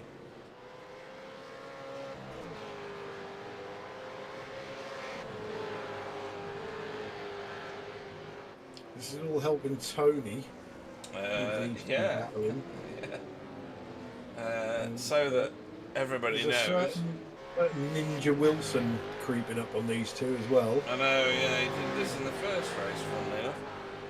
So, Simon Trendle is your race leader. As he goes hooning it through the chicane there. Tony Klusterman is in second place, but that gap is 8 seconds. That's massive for a track this small. And then Alex is 3 seconds behind Tony, and then everybody else is queuing up behind Alex.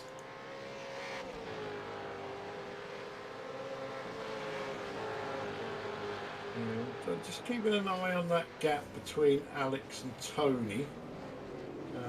We're 3/4 of the way in.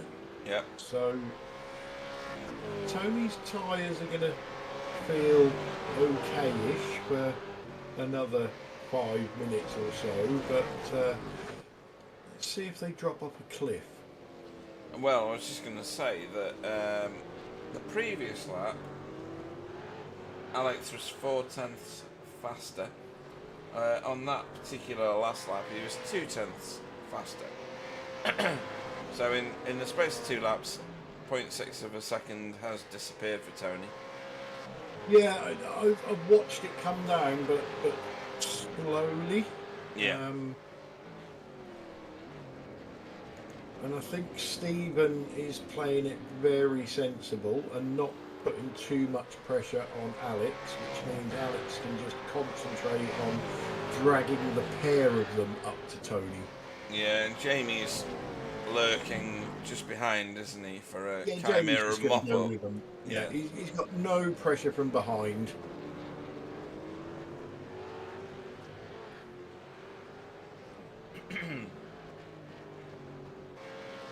So Tyler's back on track now. After getting probably a fixed repair, fast repair. Yeah, I'm guessing he didn't need his fast repair during his proper pit stop. So No, I say fast repair, but he's got down the side, isn't he? Yeah. So Do you reckon he got a meatball of some sort and just fixed the meatball? We'll find out eventually, I'm sure. Yeah, you're usually in for quite a while with a meatball, aren't you? Usually, yeah. Right, let me have a quick look at incident points. Okay. So, Tyler's wasn't a pit stop, it was a drive-through. What? That incident. Oh, yeah, you're right. Him over the edge. Oh, hang on. Eh? I have a feeling you might see him just drive straight through the pit lane.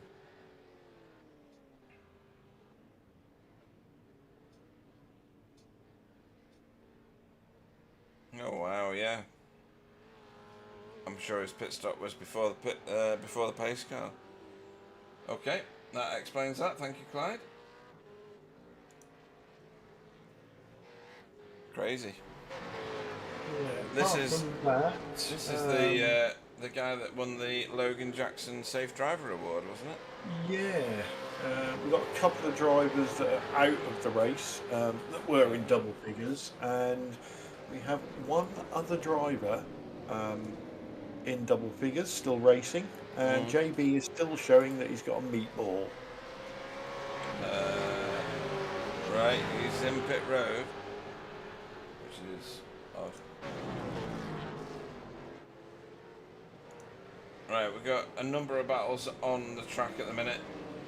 We've got Tyler, who's found Miro. We've got Bob Woodhouse, who's under pressure from Nikolai, his own teammate, and we've got Stephen Phillips, who's under pressure from Jamie. Yeah, well, and Tony now.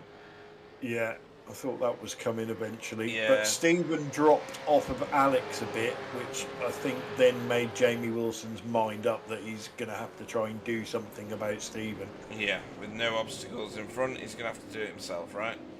Yeah. Excuse me. But I don't know whether Tony made a mistake or whether that is just his tyres saying nah. Could be.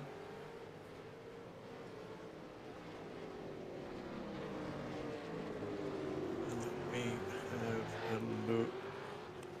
If only I could find my mouse cursor. Oh, there it is. I do that as well. Oh, my mouse cursor. Put your glasses on. Let's have a look. Yeah, Tony's last lap was a second slower than his normal lap, so I think he may have made a mistake somewhere. Here comes Jamie.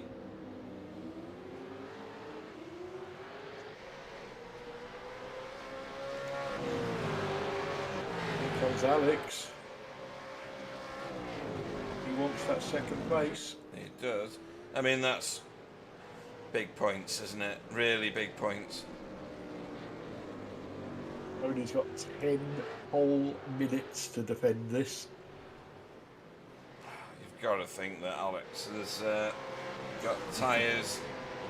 Alright, well, actually, they're only 4 laps newer. It's not massive, is it? It's not, but it does get in the driver's head. Mm-hmm. Yep. You know, you can see, you know, this could go anyway. Tony could defend for 10 minutes and finish second, or Tony could finish 5th. Yeah. And at this rate, yeah, it would be 5th, wouldn't it? Because there's like 12 seconds back to 6th. Yeah, and Woodward's not going to get anywhere near him, but unless he makes big mistakes.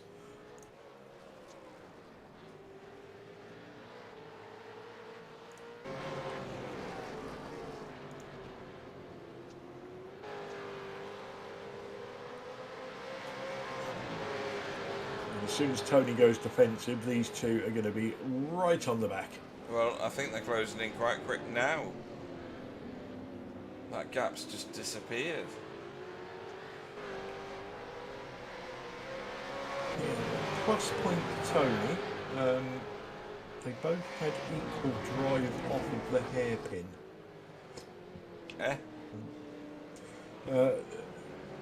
Alex and Tony coming off the hairpin just stayed the same distance apart. Right. Whereas normally if one driver's got better tyres, you can visually see the gap close. Oh dear. I actually looked away from that. I think that was all Tyler. Let's have a look. So the car behind there, I think. Make sure I'm not doing him a misdemeanor. No, that wasn't Tyler's fault. I do apologise. The Chimera car, did you see who it was? I would guess that was Andrew. Or Simon Trendle. Or was it really?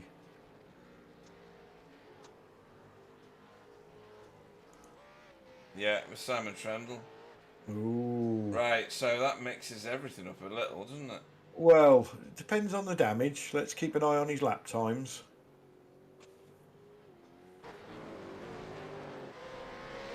Tyler's car looks... You can describe that. Second hand? Yeah.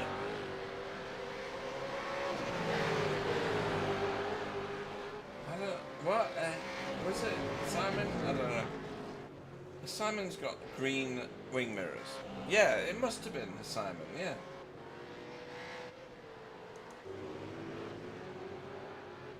Yeah, I think to be fair, he nudged Tyler. He didn't mash Tyler, so he's probably got away with that. And that one is definitely Andrew Wood. Yeah, that one is, yeah.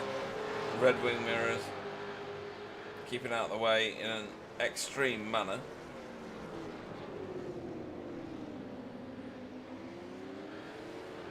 Yeah, that's the good one, isn't it? They can't hit me if I'm off the track.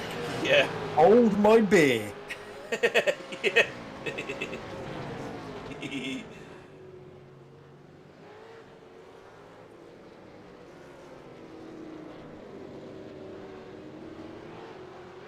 Oh, Jamie. Oh.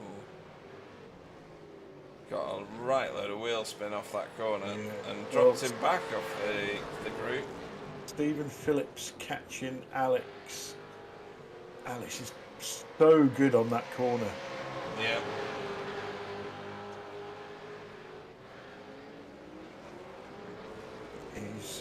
He's better on the brakes than Tony. Wow. And now it's a drag race. I think Tony was all right. He was, yes. He was, yeah. Look at Jamie. Stephen, Look at Jamie. Yeah, is Jamie going to hang it around the outside like he did before? Nice move. It was a very, very good move. That's lovely, that. Helped by Stephen. Stephen was very sensible there. Yep. Could have thrown it in and killed the pair of them. Inside the last 5 minutes. That's Alex through on Tony out of the chicane. We said that Alex had a great line through that chicane. I think he just absolutely nailed it. It's like, oh, I shouldn't have pulled away from that fast. But no, it's all right. I'm watching it. Tony's trying to go around the outside. Now it's a drag race down the start-finish line. Yeah, Tony's gone wide at the chicane, which has given Alex the run on him. Tony's got the position back at the moment. Oh!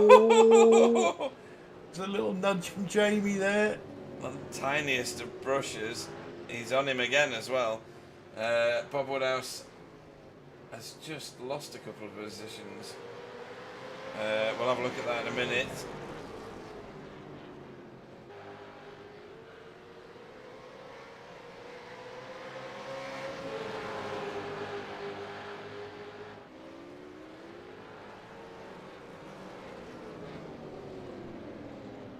Oh, that's a nice line from Alex again.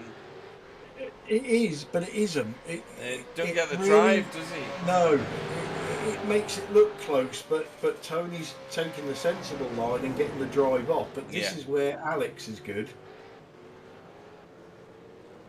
You just cursed him. Oh, look at Jamie. He's so close. This is all for second place, Clyde. This is crazy. Yeah. Inside the last 3 minutes.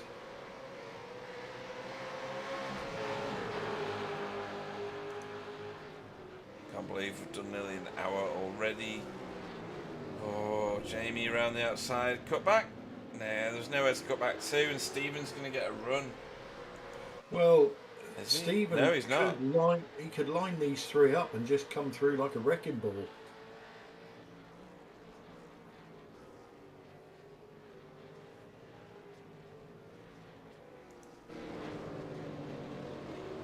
Who is gonna blink? So yeah, 2.5 minutes to go on a 40-second lap, 47-second lap.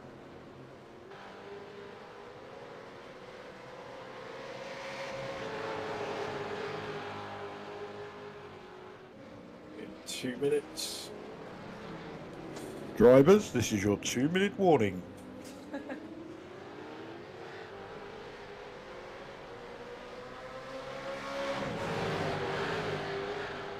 I think this is going to get proper tasty towards the last lap, don't you?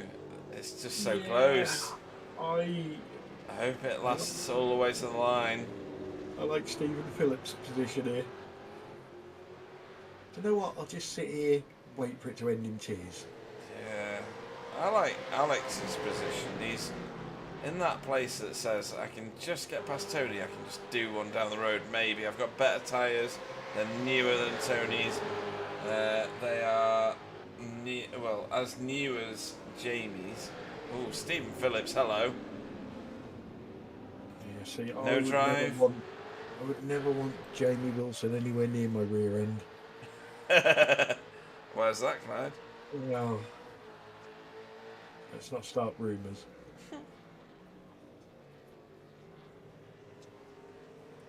Alex doesn't seem to have that advantage over Tony in that section anymore. No, and I don't know if Tony's got better or Alex has got worse. Oh, big twitch there from Jamie. It was. But I think it was because he had to check up because of Alex.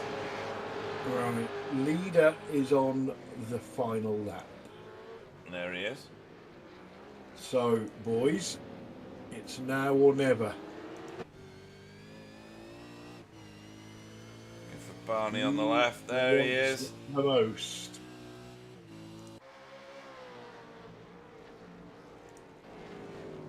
Tony not needing to drive defensively yet. Not yet. Oh, Jamie. Whoa. Oh! Oh!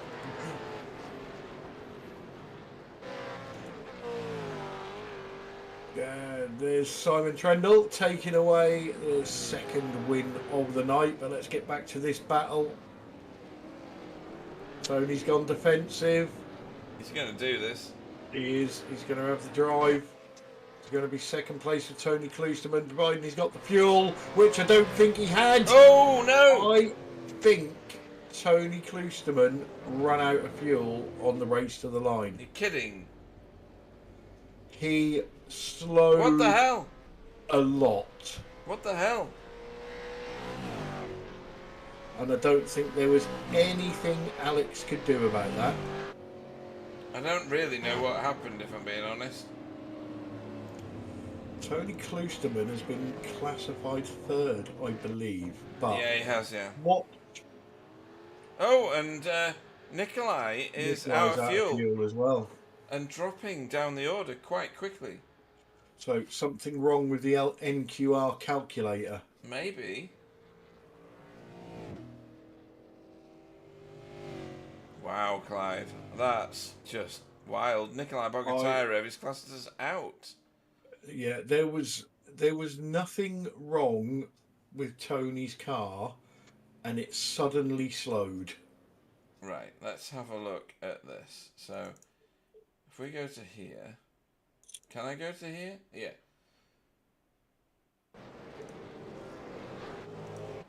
Right, let's have a look at this. So, we are still way before the end of the race. We're coming up to the chicane, through Clark's. Let's go on board with him. Oh, should we go? No, I'll watch this way first. Initial run was absolutely fine out of the chicane, out of the hairpin, and then all of a sudden, no gap, bang. Brakes and gas, please. There. What? Oh, well, I don't get it. I just don't get it. Just watch it on board and watch his speed. Yeah.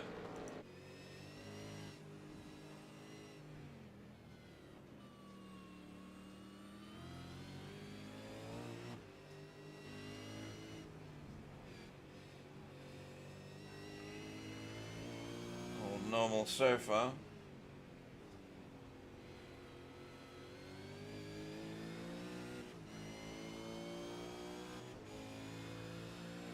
Doesn't sound like he's out of fuel. No, not yet.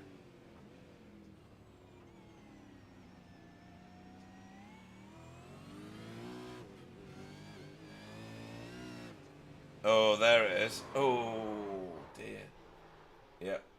Looks like there was nothing Alex could do about that. Well, you wouldn't be expecting it, would you? No. That was done and dusted. Just run to the line. Okay, right, let's get reset here. Press a few buttons, do a few things. Select car. Go on the go slow. There we go. Right, Clyde. What a dramatic race. Yeah, any chance we could have the official result? Oh yeah, there's a bit of that needed, isn't there? So I think Tony Kloosterman was still third. Yes, he was. Yeah. So, second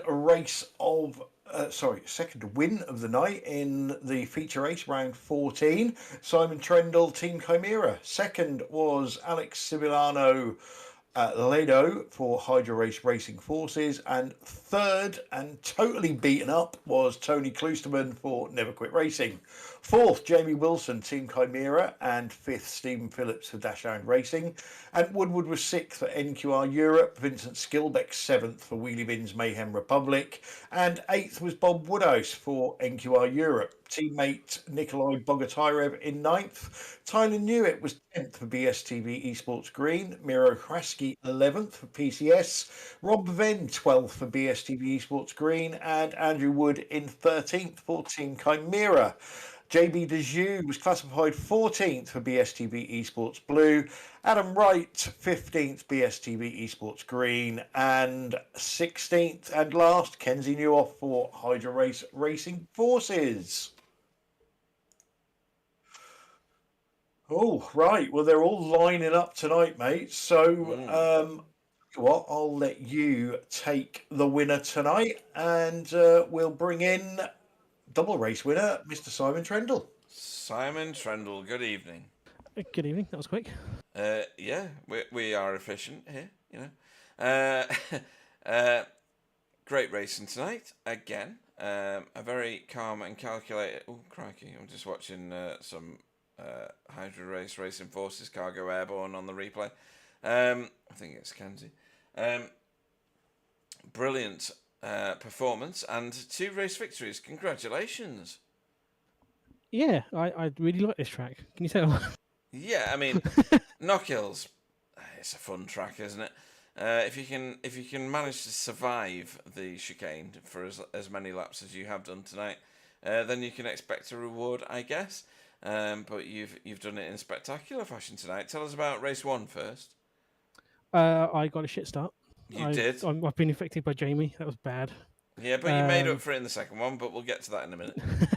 And then I went off after Adam. And what else? Oh yeah, I was trying to not sort of fully overtake him, but just attack him to be annoying. Yeah. And then I had quite a good run. Then I got around the outside, and I genuinely thought he was still alongside me until I turned around the corner and saw him coming across as an exocet missile. Yeah. And I thought, oh dear, this could be bad. And it wasn't actually as bad as I thought it was going to be, because it did hit my rear end, but it didn't massively damage the car. There was a little bit of toe out, I think, but the car was perfectly fine. I was just a bit nervous because it was going to make it skittish on the exit for the rest of the race.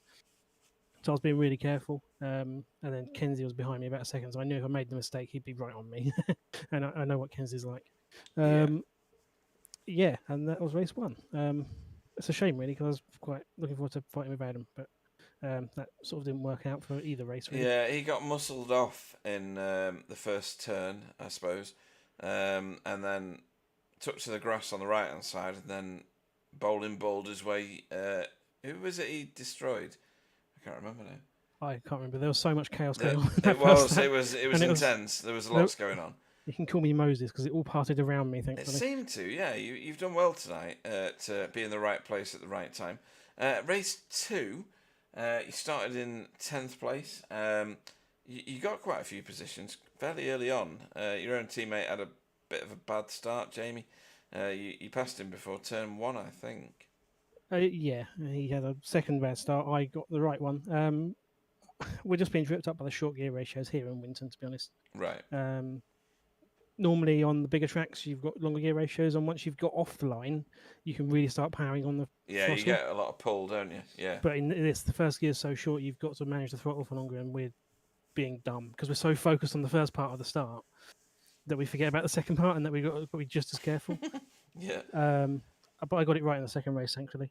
Yeah, he was he was being very generous in terms of not diving down the inside of me on the first lap, and we were watching it back just now, and I said, I was expecting you to be sticking down the inside there. I mean, glad he hadn't, because I think Ant made a mistake on turn 3. He did, yeah. And I had to start in front of him. Otherwise, Jamie would have been alongside me, and we would probably might have collided. And then you were taking the piss out of us for years for having a blue on blue, as Jamie said. Would we really, Clyde? Is that genuine of us? We don't do that. No, we don't. Despite the years that we've raced and never actually collided together, if we did it once, that would be it, wouldn't it? Yeah, it would have been blue on blue. You would have been blue Simon. He would have been blue Jamie.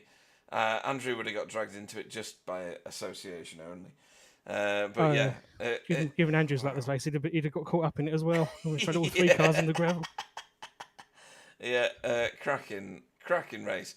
Very entertaining. In the end, you won by like a year, 19.78 seconds. Yeah, but they were all battling behind me. They were tripping each other up. I was being consistent. Amazing. I was only like 2 tenths off the fastest lap. The tyres don't tend to go off here. You get 1 or 2 really good laps, and then you just lose a couple of attempts, and that's sort of it. It broke my brain because this is the first track I ever raced the V8 on last year. Oh, right. And I remember getting into it and Jamie going, the tyres die and you can't last them. And I was going in practice, like, kept setting PBs and getting this. And then going to the next race afterwards and going, Jesus Christ, where's this tyre wear come from? So coming back to it now, and I'm remembering that and going, oh, actually, right, it was just this track. It's just something about it. So did you actually need to change tyres, do you think? Yes, because the last sort of 5 laps, it worked out quite well because I think I caught Nikolai as a back marker, and I thought I was going because I've got 5 laps of fuel left, and I've gone past the half-hour mark, so I might as well take the tyres, and rather than try and make Nikolai move out of my way. So, yeah, it's a good race. It sounds like it was more interesting behind me, unfortunately. It was proper tasty behind you. It has to be said. And Tony did the least Tony thing I've ever seen, which has let me through. Yeah, what's that? I just still can't with it. I mean, it's obviously worked for him because he was going to be second until he ran out of fuel, I think. It did seem like that. I was stunned by what happened at the end. I'm Whatever sure he's doing- Clyde will find out in a minute. Whatever he's doing worked. Yeah. Daytona Road next time. You couldn't get more different, to be honest. Winter Knockhill Daytona. We've raced there before a few times. V8s, Daytona, they're not made for one another necessarily, but it should be still a good draft fest, right? It's an endurance, isn't it? So yeah, it's going to be drafting, fuel saving. I have no idea how to take wing off this car at all. It's not something I've ever done. I've tried it. Well, I've tried it at Monza, and I was appalling. And I tried it at Phillip Island once, and that was terrible. So I genuinely don't know. We might be playing it safe. I don't know, but yeah, that's going to be an interesting race because the first stint's going to be just a line of cars. And there's a few curbs there, but you managed to find a setup here at Knockhill which didn't kill you every time you hit a curb, and that's important here, right? Yeah. Did you not catch any of my slides out of the chicane? Sometimes I had a few really tail happy ones. Yeah, we saw some tail happy like twitches and things, but nothing dramatic. I mean, you seem to ride the bumps pretty good. You must have missed a couple of them. I had a handful of them in the. Right. Usually when I was talking to Jamie, having just octopus mode, as he'd call it. Yeah. Reaching out for anything and everything all of the time. Yeah. Okay. In that case, we will enjoy seeing you at Daytona with all your teammates. Anybody you'd like to thank before I let you go? Yep, I'll be nice and quick. So you guys for the broadcast, everyone has turned up because this is a great field for Knockhill, and yeah, it was an interesting race. Andrew for turning up because he's getting which grips the car. He turned off auto blip and felt better with the car. What? It actually felt, the car felt better. What the hell? Me and Jamie feel slightly vindicated. Yeah. But yeah, he's done really well. Obviously, not an easy track to learn, and he's picked it up. And yeah, that's it. Great stuff. In that case, we will let you go and celebrate your double victory here at Knockhill, and look forward to seeing you at Daytona. Simon Trendle. See you then. Okay, so next up, I am going to drag in Mr. Tony Kloosterman with 2 third places. Tony Kloosterman, welcome to the booth. I guess. So let's talk about race 1 first. Lots of battling up and down the field. You looked like you was having a whale of a time. Is this your sort of track? Yeah, I did okay here last time we were here as well. So yeah, I kind of liked it. It was fun. Yeah. We're going to have to skip to race 2 because it was absolutely hilarious. Now, Pete called it after the first few pit stops that your pit stop was, I think, 1.5 seconds shorter than everybody else's. So I stuck up for you and I said, what? No, Tony doesn't. No, I did. Tony doesn't make mistakes. Oh, you did fuel, say that, yeah. But I'm a bit worried about his tyres at the end of the race. And then we get towards the end of the race and you're in second. There's a bit of a train forming behind you, but you're putting your car in the right place. And then Alex gets past you. And I think, right, okay, that's the end of Tony tonight. He's now going to go backwards. And then you got past Alex again. And then we get to the very last corner and you're still ahead. And then it all goes wrong. Yeah, I ran out of fuel. You must have been, a thimbleful short? It hiccuped, and when I hiccuped, Alex got in the back of me, and the rest is history, so to speak. Yeah, there was. To be fair to Alex, there wasn't a great deal he could do about that. Oh no. Although, to be honest, I was pleasantly pleased to see that you was classified in third and you didn't drop to the end of that little train there. But some great tactical racing from yourself. You was the first one to stop. You sounds like you was the only one to run it close on fuel, but I think Nikolai ran out as well, so you was obviously sharing information with him. but everything was, you know, we knew you was going to struggle towards the end because you had guys behind you on quicker tyres, but you can defend round here. So, you know, tactically, if you had to put another thimble of fuel in, do you think you got it right? Yeah, yeah, absolutely. I pitted early because you know the pace at the front was too slow actually, and you could see Simon, Tyler, Stephen, everybody was just struggling up there, and every time I fell half second behind, you'd catch it up. So the plan was pit early and then try and make it to the end. I didn't think I'd have a problem with tires at the end, and I wouldn't have. I was just trying to save some fuel for the last 8 laps there. I was probably 0.2 or 0.3 short. So yeah, it is what it is. Still a good result. I was pretty happy with both the results in race 1 and 2 after that disaster we had at Winton last week. Yeah, and just for the viewers, your fuel calculation there for your pit stop, is it? Do you have a preset amount of fuel that you're going to put in when you stop? Are you making calculations on the fly as you're racing? I'm not smart Or enough to do that. so you already know what you're going to put in. It's tried and tested. So what affects it? You know, why did you run out? Is it weather conditions that made you use more Um, fuel? I think because Was the you just track felt quicker than you thought you was going to be?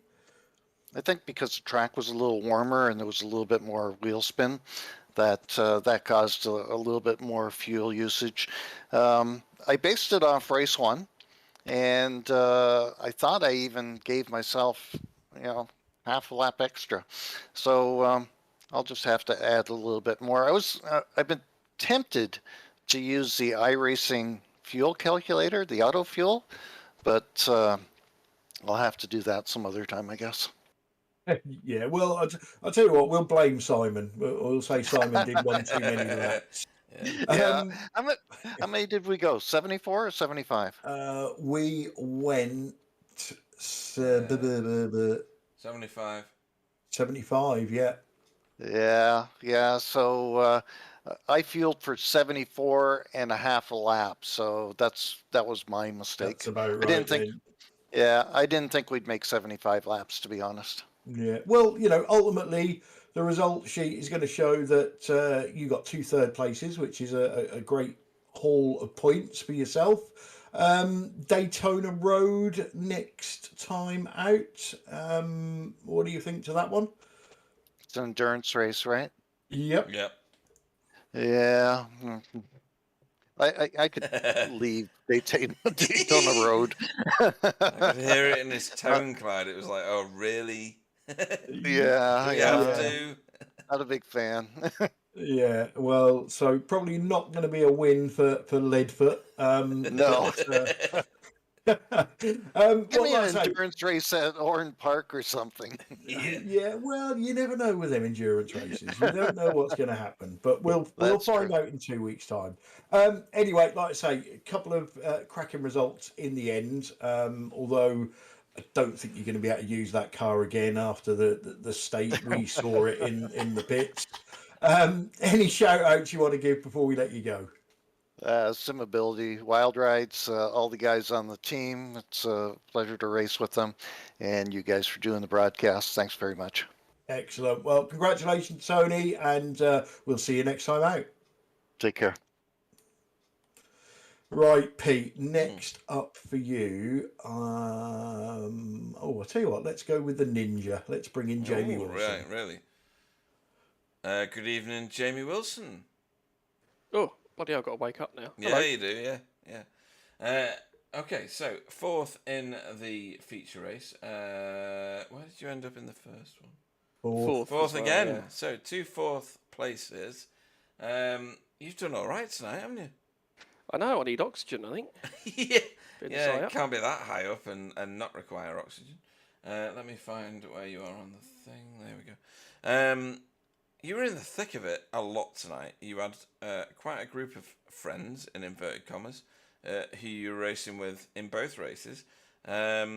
Although in race 1 you had a bit of spare air before you found some friends. Tell us about your 2 races.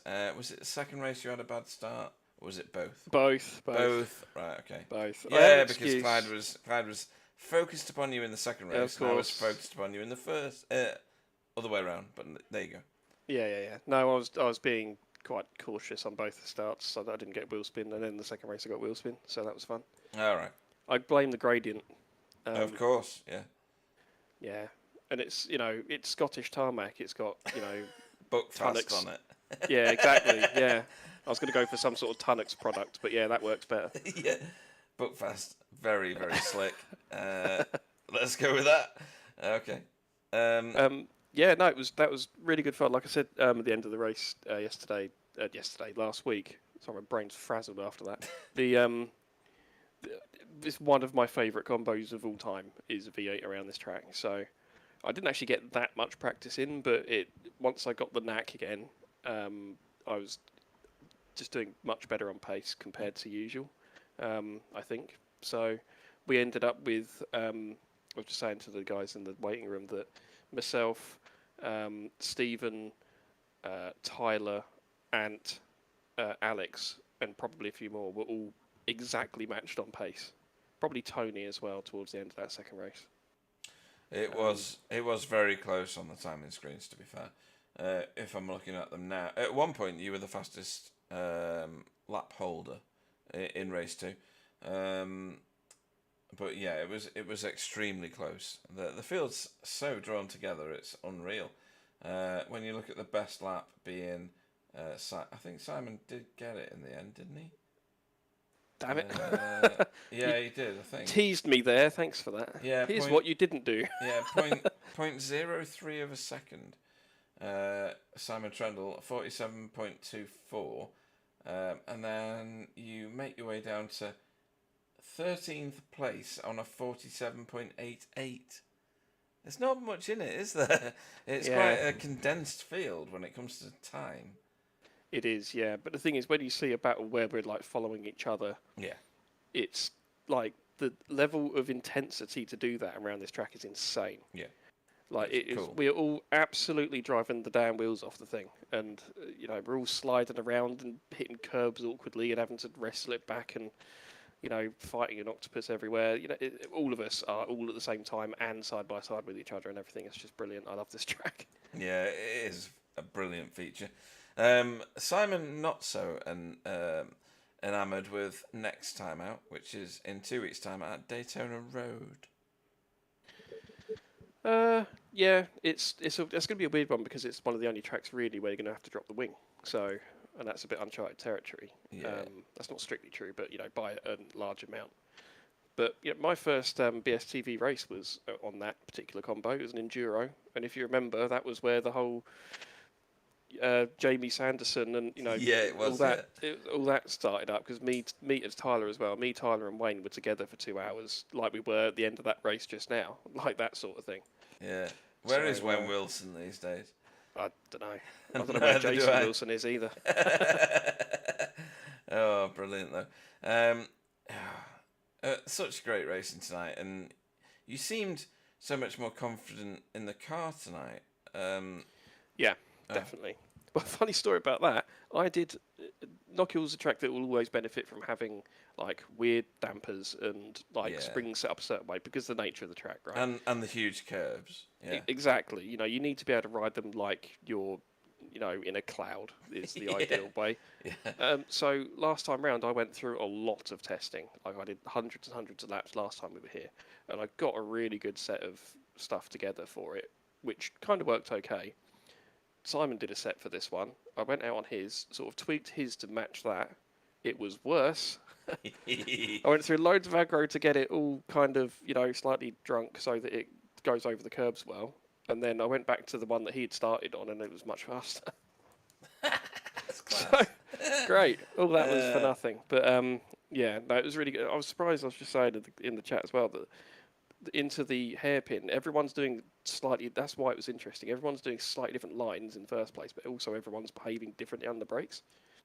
I found I could brake really quite a bit later and harder into the hairpin towards the end of that second race in particular. I mean, I had a run on Alex just down the outside almost by accident. Because we saw you do that a couple of times, or more than a couple of times. Yeah, so that was one of my strengths here. So I guess we just had the car set up in such a way that it just really kind of was settled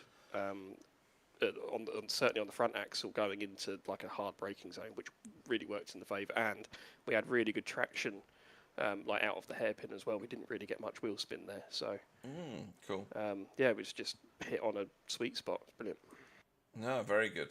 In that case, anybody you'd like to thank before we let you go and celebrate your 4th places and a decent points haul tonight? Yeah, obviously everyone on track because it was brilliant. Yourselves for putting it on as always. Wobbly for hosting some sessions. Simon did. And yeah, Andrew Wood for again throwing himself in the deep end and persevering with it, and he's getting better and better every time. So he's like the modern day Bogatai Rev. He really is, actually. Yeah, he's going for that most improved driver accolade in the future, hopefully. So yeah, looking forward to him realising that. You've got to go through that bit where you're in the not last award, right? And then move forward from there. Yeah, he was unlucky tonight as well. He got taken out, I think, and biffed off now and again, that sort of thing. So, and then once you've disconnected from the back of the pack, you can sort of lose heart a little bit, and it kind of makes you lose your focus a bit. But I think he did better than his results showed. So, yeah, all looking positive. Yeah, and it's great to have him with us, to be honest. In that case, we'll see you next time out at Daytona Road.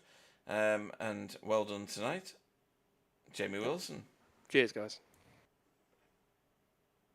Okay, well, Jamie's just bigged him up, so let's bring him in. Oh, well, let's do that, yeah. Andrew Wood, welcome to the booth. Hey, how's it going?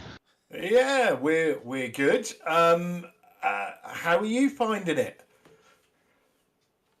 Yeah, it's quite a learning curve from what I'm used to, actually. But every race I'm kind of getting a little bit better here and there. So every race I kind of just go into it and ready to kind of lay over and let the leaders race it out. But I'm kind of hoping that I get a little bit more pace coming forward here. I'm sure you will. Just for the viewers, what sort of racing is your normal then? Yeah, I'm a big IndyCar racer, so I race the IR18 mostly. I do some IMSA here and there, NASCAR, but mostly IR18 is kind of where my home is. I race with Jamie in the Legacy IndyCar League, the most popular one out there. So he kind of dragged me into giving a different philosophy car a try. So that's how I arrived here. Yeah, he couldn't have given you a more ridiculously different one, could he? Because yeah, you've gone from the highest downforce to the most uncontrollable car on the service. Yeah, it's a whole different philosophy, and even with actually today was the first round that I used no auto blipping, so I kind of was that? I took all the I guess the aids off, and oddly enough I found myself a little bit faster, probably just because of how the sim treats the automatic blipping and everything like that. It kind of loses you a little bit of pace through the gear shifting. So today I went full no aids, and oddly enough found a little bit of pace that I was kind of missing before, but the consistency level just wasn't there. So yeah, I mean I've tried, and I'm talking a lot of years ago. In fact, not even in this version of the V8, I tried to not auto blip control the previous versions of these two cars. If I'd been driving it in real life, I would have been dead because I would have head-butted the windscreen repeatedly until I had no brain whatsoever left. So I don't know how you've managed to do that at all with no auto blip. Have you ever driven with a no auto blip, Clyde? I'm more interested in how many times you've headbutted the windscreen. Oh, repeatedly. Well, licking it many times. A few less actually headbutting it, but yeah. But it is, this car, as you're finding out, Andrew, it's a very steep learning curve, but also um, it's very rewarding when you get it right. You don't have to be quick to get it right, but when you do a race and you go, do you know what? I did everything I could in that race and I didn't make any silly mistakes. It's a very rewarding car to drive. And to be fair, you're in a very good team. You've got you've got one very good teammate and one average teammate. I'll let them argue about which one's which. But if any team is going to, drag you screaming and kicking up the grid, it's going to be this team, isn't it? Yeah, you hit the nail on the head there. Yeah, I think I probably had set my expectations a little bit higher than what they should be, especially after uh, driving the car for a little bit before the season started. I really didn't, I kind of thought I could just arrive and drive because I've done that with a lot of cars. But after doing this for a while now, I realized that I have my place and I'm totally fine with that. And both Jamie and Simon have pretty much hammered into me that it's just get experience and get laps and the pace will come.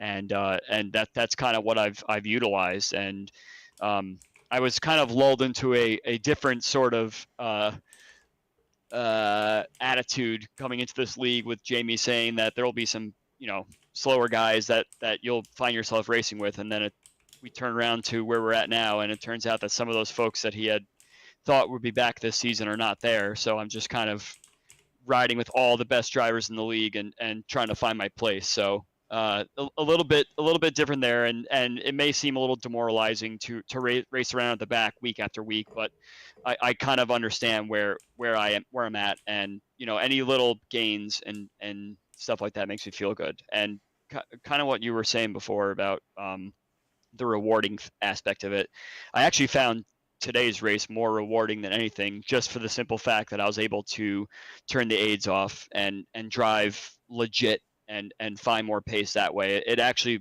made driving the car seem a little bit more fun when I didn't have to worry about just locking up the tires or doing something dumb like that.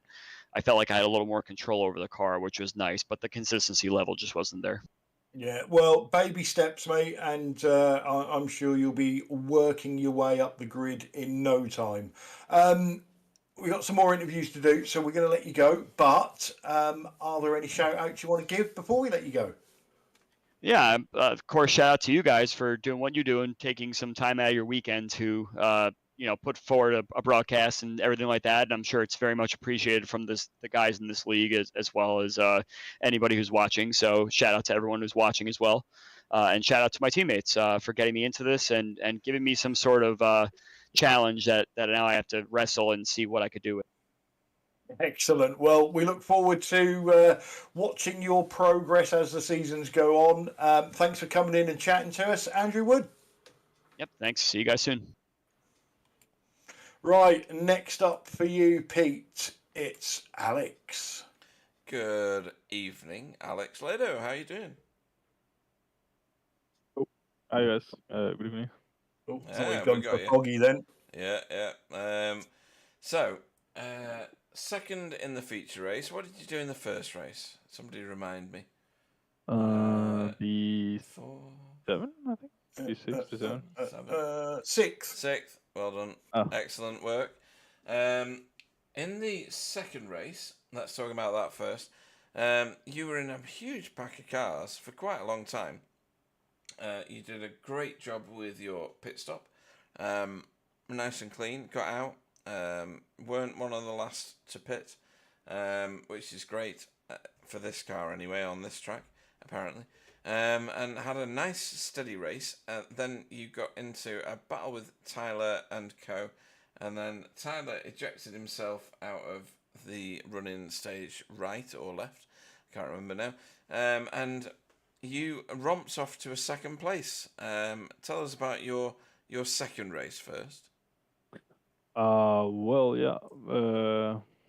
You pretty much summed it up, but yeah, I was lucky to avoid the the race start incident because they just turned left, so I was just lucky. If they turned right, I would be out probably. So yeah, that Yeah. was lucky for me.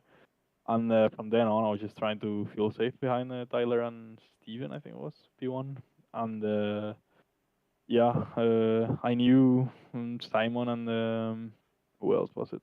Simon and Tony. Yeah, Simon and Tony. We Tony, tried to yeah. help with that. Yeah. Yeah, but yeah, I guess probably they were also feel saving a little bit. So especially Tony. But yeah, it was pretty much a like steady state of the race. But then I had a chance on Tyler, so I overtook him, and then before the pit, it was a bit like not ideal because I started fighting with Simon, which we lost kind of like 4 seconds to Steven before the pit stop, and then Adam and I don't remember who else came in front of my face like into turn one, came out of the pits, so I also lost like second or two in that lap. So yeah, I lost a lot of time before my pit stop, but yeah, after that it was managing fuel saving, and then in the end I knew Tony had the fuel save because he pulled 10 seconds out of nowhere. From like before pitting he was 7 seconds behind, and after pitting he was 2.5 ahead. So yeah, around 10 seconds he recovered from me. So I knew he had to fuel save, and in the end. It paid off because he ran out of fuel. I was just putting the pressure so he couldn't fuel save so much. And that worked out, I guess, with the Yeah. 4X. But It must have been quite a surprise for you to come out at the last turn of the second race, and on the last lap and find that Tony had kind of just bogged out because he'd run out of fuel in front of you.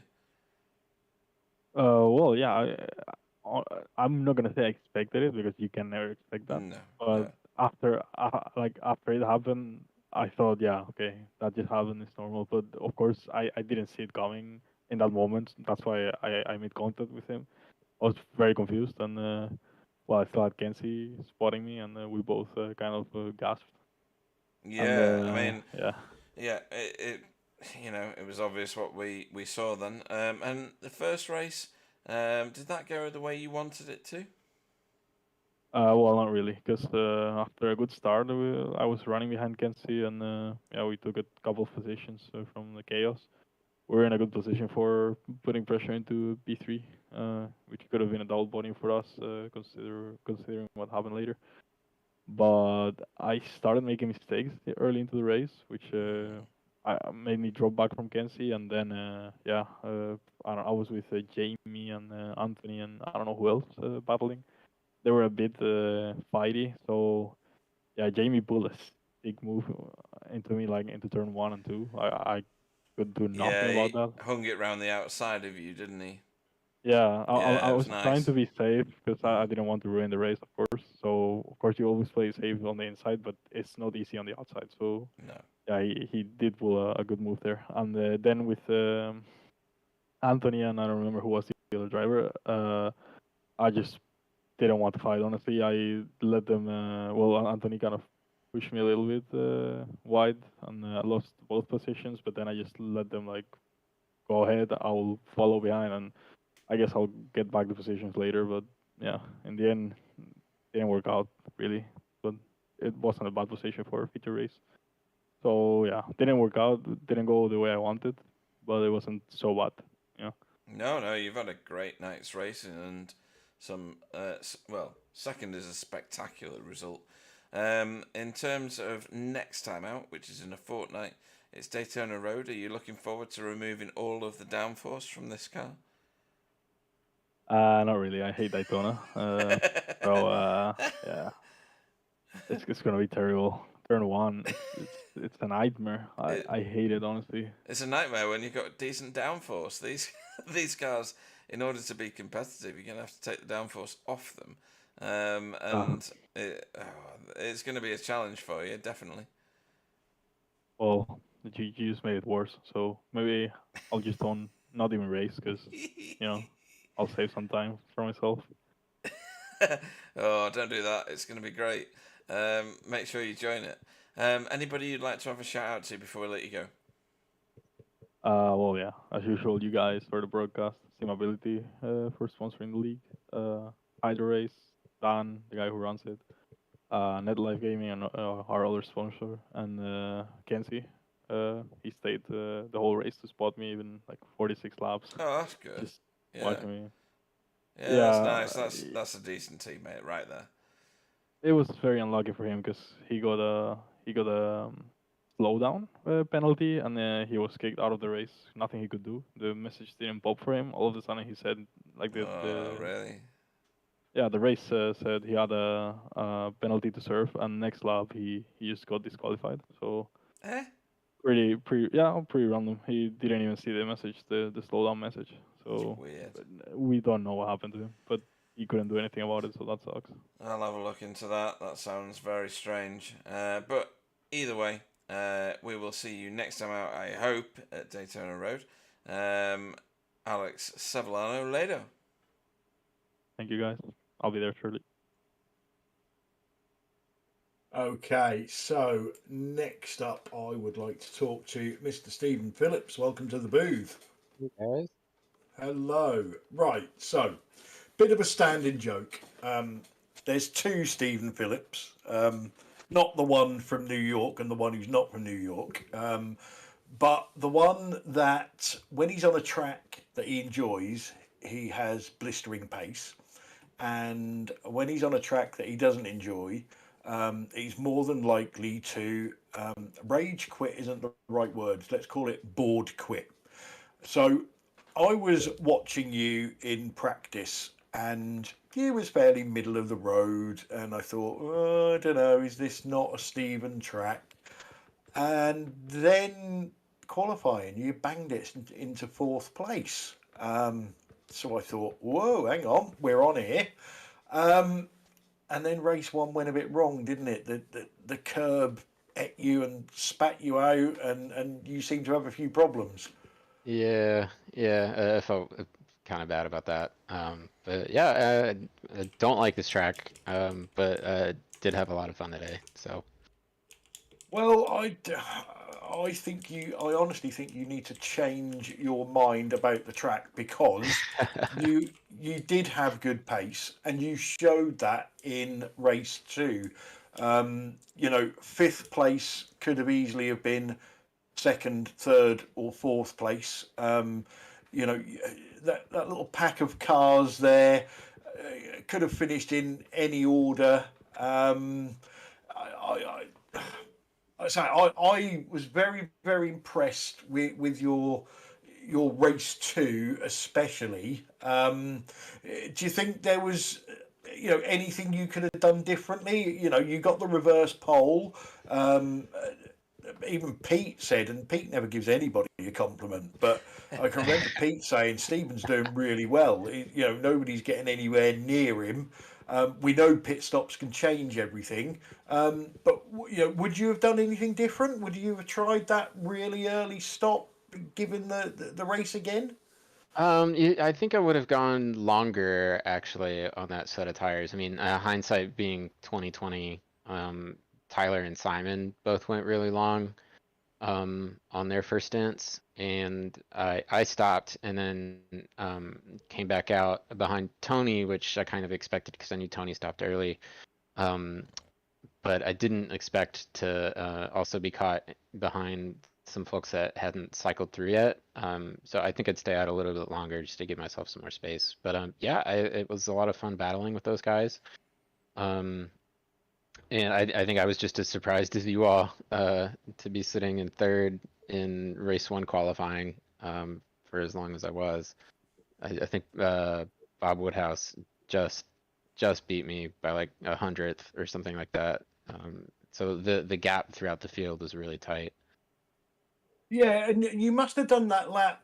I wouldn't say right at the end, but fairly close, because I remember looking up and it was the usual suspects. It was Simon, it was Adam.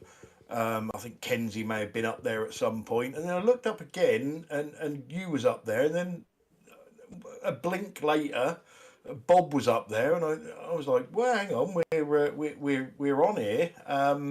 But it's not an easy track, is it? it's one of those tracks that doesn't give you a rest. There's always something going on.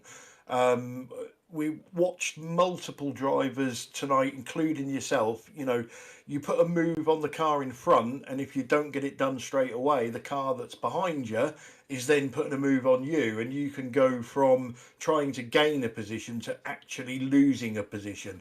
And I think, you know, sometimes we get drivers that will then sort of play it safe because that could happen, but you didn't seem to do that, apart from, question for you, at the end when it was all kicking off in front of you, what was going through your head then? Was you prepared to make a move, or was you waiting for the toys to be thrown out of the pram and you pick up the pieces? Well, I mean, you could see before Jamie passed me that I was showing the nose to Alex, and I was trying to make something happen because I knew that Tony had come back to us and it looked like he was fuel saving. And I really wanted that podium too. But I think Jamie wanted it more. And when he was on the outside of me at turn one, I was having flashbacks to when Rob was on the outside of me at turn one, and I just backed out of it. I just wanted to make it to the end. And I kept waiting for Alex and Tony to trip over each other, but they were just both driving really hard and really fair, which was really cool to watch. And so, yeah, I was just kind of sitting back waiting for something to happen, and unfortunately it didn't. But it was a lot of fun being in that pack. Well, yeah, I'd say I thought you, especially race two, I think you handled that really well, and a bit unlucky in race one. So any shout outs you want to give before we let you go? Just want to thank Jamie, Alex, and Tony for the awesome racing at the end. The series sponsor Simability, and you guys for the broadcast. Excellent. Well, congratulations on your results tonight, and hopefully we'll see you next time out at Daytona. Cheers, guys. Okay, Pete, who do you want, Ant or Vincent? I'll go Vincent. Okie dokie. Good morning, Vincent. How you doing? I'll wait for him to wake up. I know, yeah. Evening. Evening, morning. Right, so where did you finish in the first race? 11th? Yes. Something like that. And we'll talk about the second race in a minute because that was better. Tell me about the first race, because you qualified all right, kind of average. Not where we normally see you, or haven't seen you recently. We've had a few Australian tracks recently, and you've done blistering times. Not been right up at the point in the end necessarily in this one, but and steadily moved backwards a little. Got muscled off a few corners. Maybe that's a decent thing to say. Tell us about it. Yeah, I thought I was pretty much off the pace. I haven't really done that much practice this week, just because I've had a few stuff happen throughout the week, so I just haven't gone on to have laps. But I had a pretty good base set. But yeah, I just don't really like small tracks, so I've never been good at them. But yeah, I just decided just to jump on, just do laps, see where I go. I wasn't really having big expectations for Knockhill, but yeah, I thought my racing went alright. You've driven the V8 here before, though, right? I think Yeah. once or twice, yeah. And Winton, you do well at, don't you? Yes, Yeah, I do. I mean that's a similar sort of size track, isn't it? I think so. I think Winton is still over the minute mark. Whereas this is like 48 seconds, 47 seconds. So blink and you miss it. It's more like a lime rock, but yeah. Yeah. Okay. Second race, loads better, really, in comparison. He started 11th. Kind of followed the lead few cars through the field somewhat. Did a really good pit stop, to be fair. And then finished in 7th place, a good points haul. and we can see you riding the curbs there. And the curbs are a mega feature here, aren't they? They're quite dramatic. They give you lots of air, especially through the chicane. How did you find riding those curbs in this version of the V8? Yeah, pretty good actually. Early in the week when I did do some testing, I made sure to set my car up to actually deal with the aftermath of riding the curbs, so my car wasn't bouncing after hitting the curbs. Which is the way I've been setting my car up, I think, for the last 4 months or so. I've just found that it feels better for my driving style to have the car that rides the curbs a bit better. So the curbs weren't that bad, but the curbs at the chicane, I did notice that if I cut the first one a bit more than normal, it would spit me out more towards the dirt. So I had to kind of back off on that one and ride the curb a lot on the second one to keep my car on track. I was just kind of focusing on trying not to get any incident points, which was actually pretty good tonight. So yeah. Yeah, the second curb is a lot more forgiving than the first one in terms of slowdowns and incident points. But again, great competitive racing tonight. We go to Daytona Road in a fortnight's time, which is, you can't get any more different, to be fair. It's a much bigger track. It's got you require no downforce really at all in terms of driving it in order to be competitive. It's chalk and cheese. We've been there loads, and I know you've been there loads with us. How are you looking forward to Daytona? It's a bigger track. You said you don't like the smaller ones. Hopefully Daytona's your cup of tea. Yeah, after doing a few enduros in GT cars around Daytona, I think I know the Daytona like the back of my hand. Been a while since I've driven the V8 there. So I'll just have to work out a set that will be really, really good on low wing, because I'm pretty sure everyone will be trying to get as low wing as possible. But yeah, I think I might do all right if I get time to do testing and stuff. But I don't think I have V8 scups next week, so it might clear up some space for me. So Okay. yeah. Well, it's always a pleasure to watch you race and have you in with this group of gladiators in the V8s. Anybody you'd like to have a shout out to before we let you disappear and go and do some practice laps around Daytona? Because I know that's the first thing you're gonna do. You're not gonna bother going back to bed or anything. You're gonna go straight to a Daytona set and do some laps, right? Yeah, totally. Yeah, I'd like to thank just everyone in the league for the really, really good racing this season. It's going pretty well. It's almost the end of the season already, which is really, really scary. Everyone over at Wheelie Bins that keeps us running, you guys for the broadcast, and Simability for sponsoring the season once again. Awesome stuff. In that case, we will see you next time out. Vincent Skillback. Cheers, guys. See ya. Okay then, so last but not least, and I like talking to Ant last because everybody's gone to bed now and it means we can talk dirty. Ant Woodward, welcome to the booth. Evening. Good evening. So, whilst Pete was talking to Vincent, I was trying to think of your highlights of tonight's racing. And I know we saw you in a couple of battles, but I thought, yeah, do you know what? Ant's had a fairly middle of the road night's racing. Tonight I got up the results, and obviously first thing I look at is qualifying, and you was 10th, and I thought, yeah, that's right, yeah, he's had a middle of the road. And then I went, oh, hang on a minute. I remember him finishing 5th in race 1. And then I scrolled up a bit further and went, oh, hang on a minute, he was 6th in race 2. What's going on? You can't have more fun than that. There's no possible way. Except when you get married. Well That's not done, fun. well done. Tick. That's not box fun. ticked. Box ticked. That's just the ruining a cake.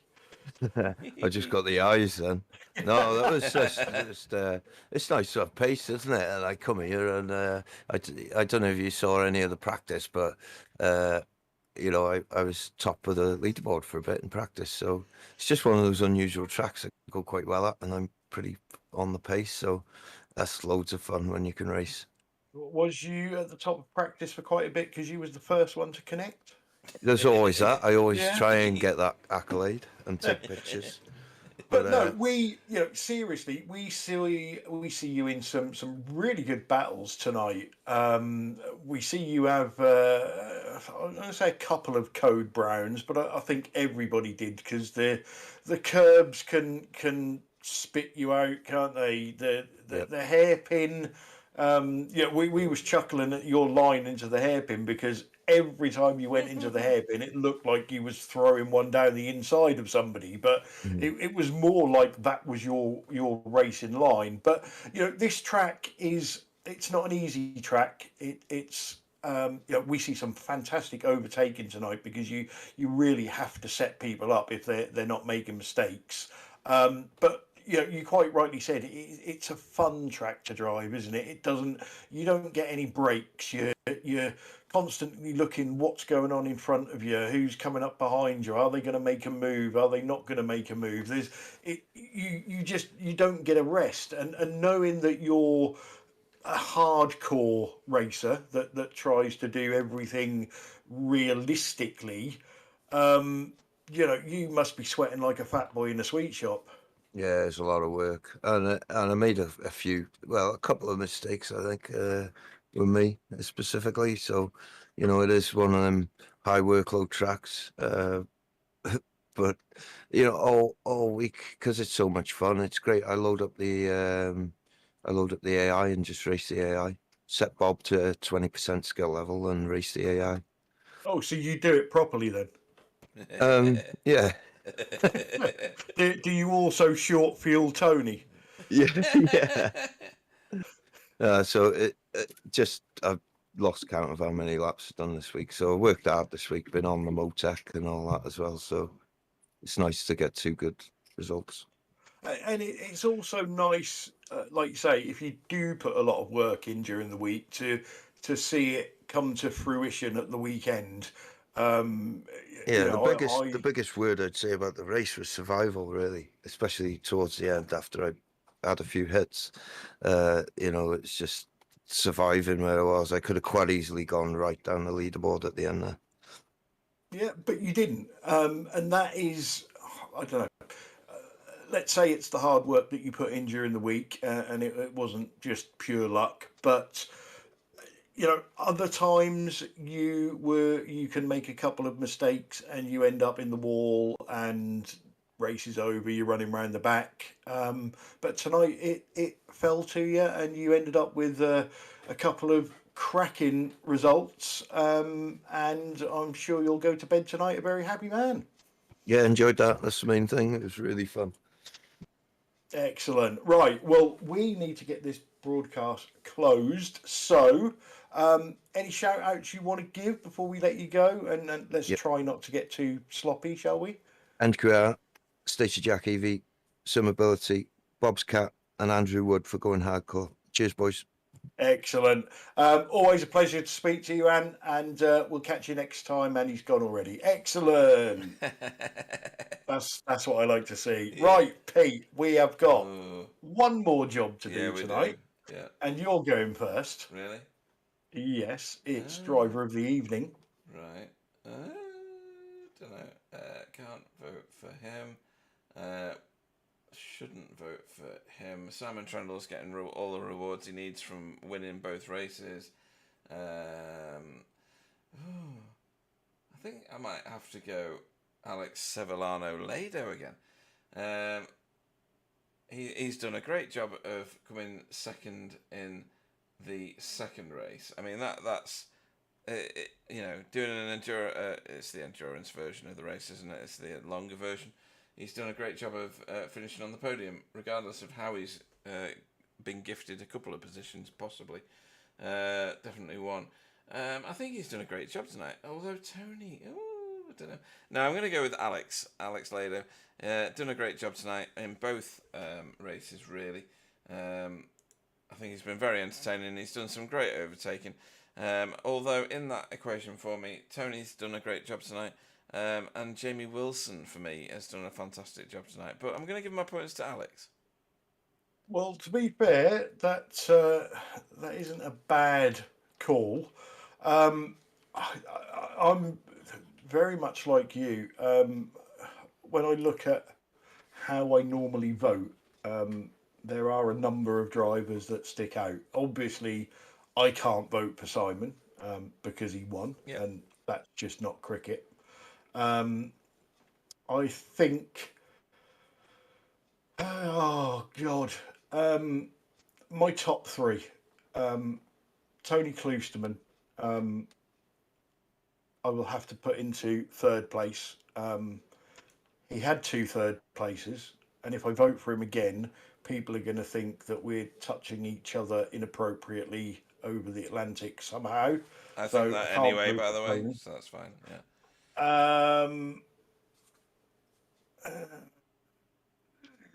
It's going to go second. Is going to be Ant Woodward in second. It was genuinely, and I mean this again in the nicest possible way, but genuinely surprised when I actually looked at the results and saw how far Ant came up. And I think we say this every time. I really hope this is the start of Ant getting up there again. Let's hope I just haven't put the mockers on that and he's out on lap 1, turn 1 next weekend. So yeah, I think unfortunately for me, it's going to be Jamie Wilson. Purely on the fact that we didn't.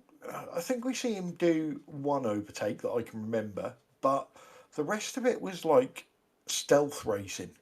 It was like you look up and he's 8th, and then you look again and he's 6th, and then he's 5th, and then he's 4th, and you're like, where is this coming from? But I do genuinely believe that Jamie had genuine pace around here. He's overshadowed by his teammate every week. And I do feel sorry for him sometimes in a big brother type of way. But I hope this is Jamie starting to do well and getting to grips with it. And if only he could start, there's a podium there somewhere. So yeah, I'll shut up and give my vote to Jamie Wilson. Yeah, good vote. So that's the racing, or the V8 racing, over for tonight. Anyway, I know Pete and Alan will be back on Wednesday from, oh God, I think it's Cota, isn't it? It is, yeah. Cota, Oh, God. not just Cota West. I do actually think West is better than the full course, if I'm Really? honest. Dear. But yeah, not obviously one of my favourites. And then we're back in 2 weeks' time on the 20th of May with the final endurance round of the season from Daytona. So it just leaves me to say good night to everybody, and then we can close the broadcast. So a big thanks to Simability for their continued sponsorship. Big thanks to all the drivers for putting on a fantastic show tonight. We can't wait to come here again. It's great. And a big thank you to everybody on the chat, even Chris Jackson, that managed to show up after all the racing had finished. So good night, everybody. Thanks for watching. Stay safe, and we'll see you next time out. Yeah, thanks everybody. Thanks to Simability, and thanks to all the racers. Hopefully we'll end up with even more at Daytona. Good night, and see you next time.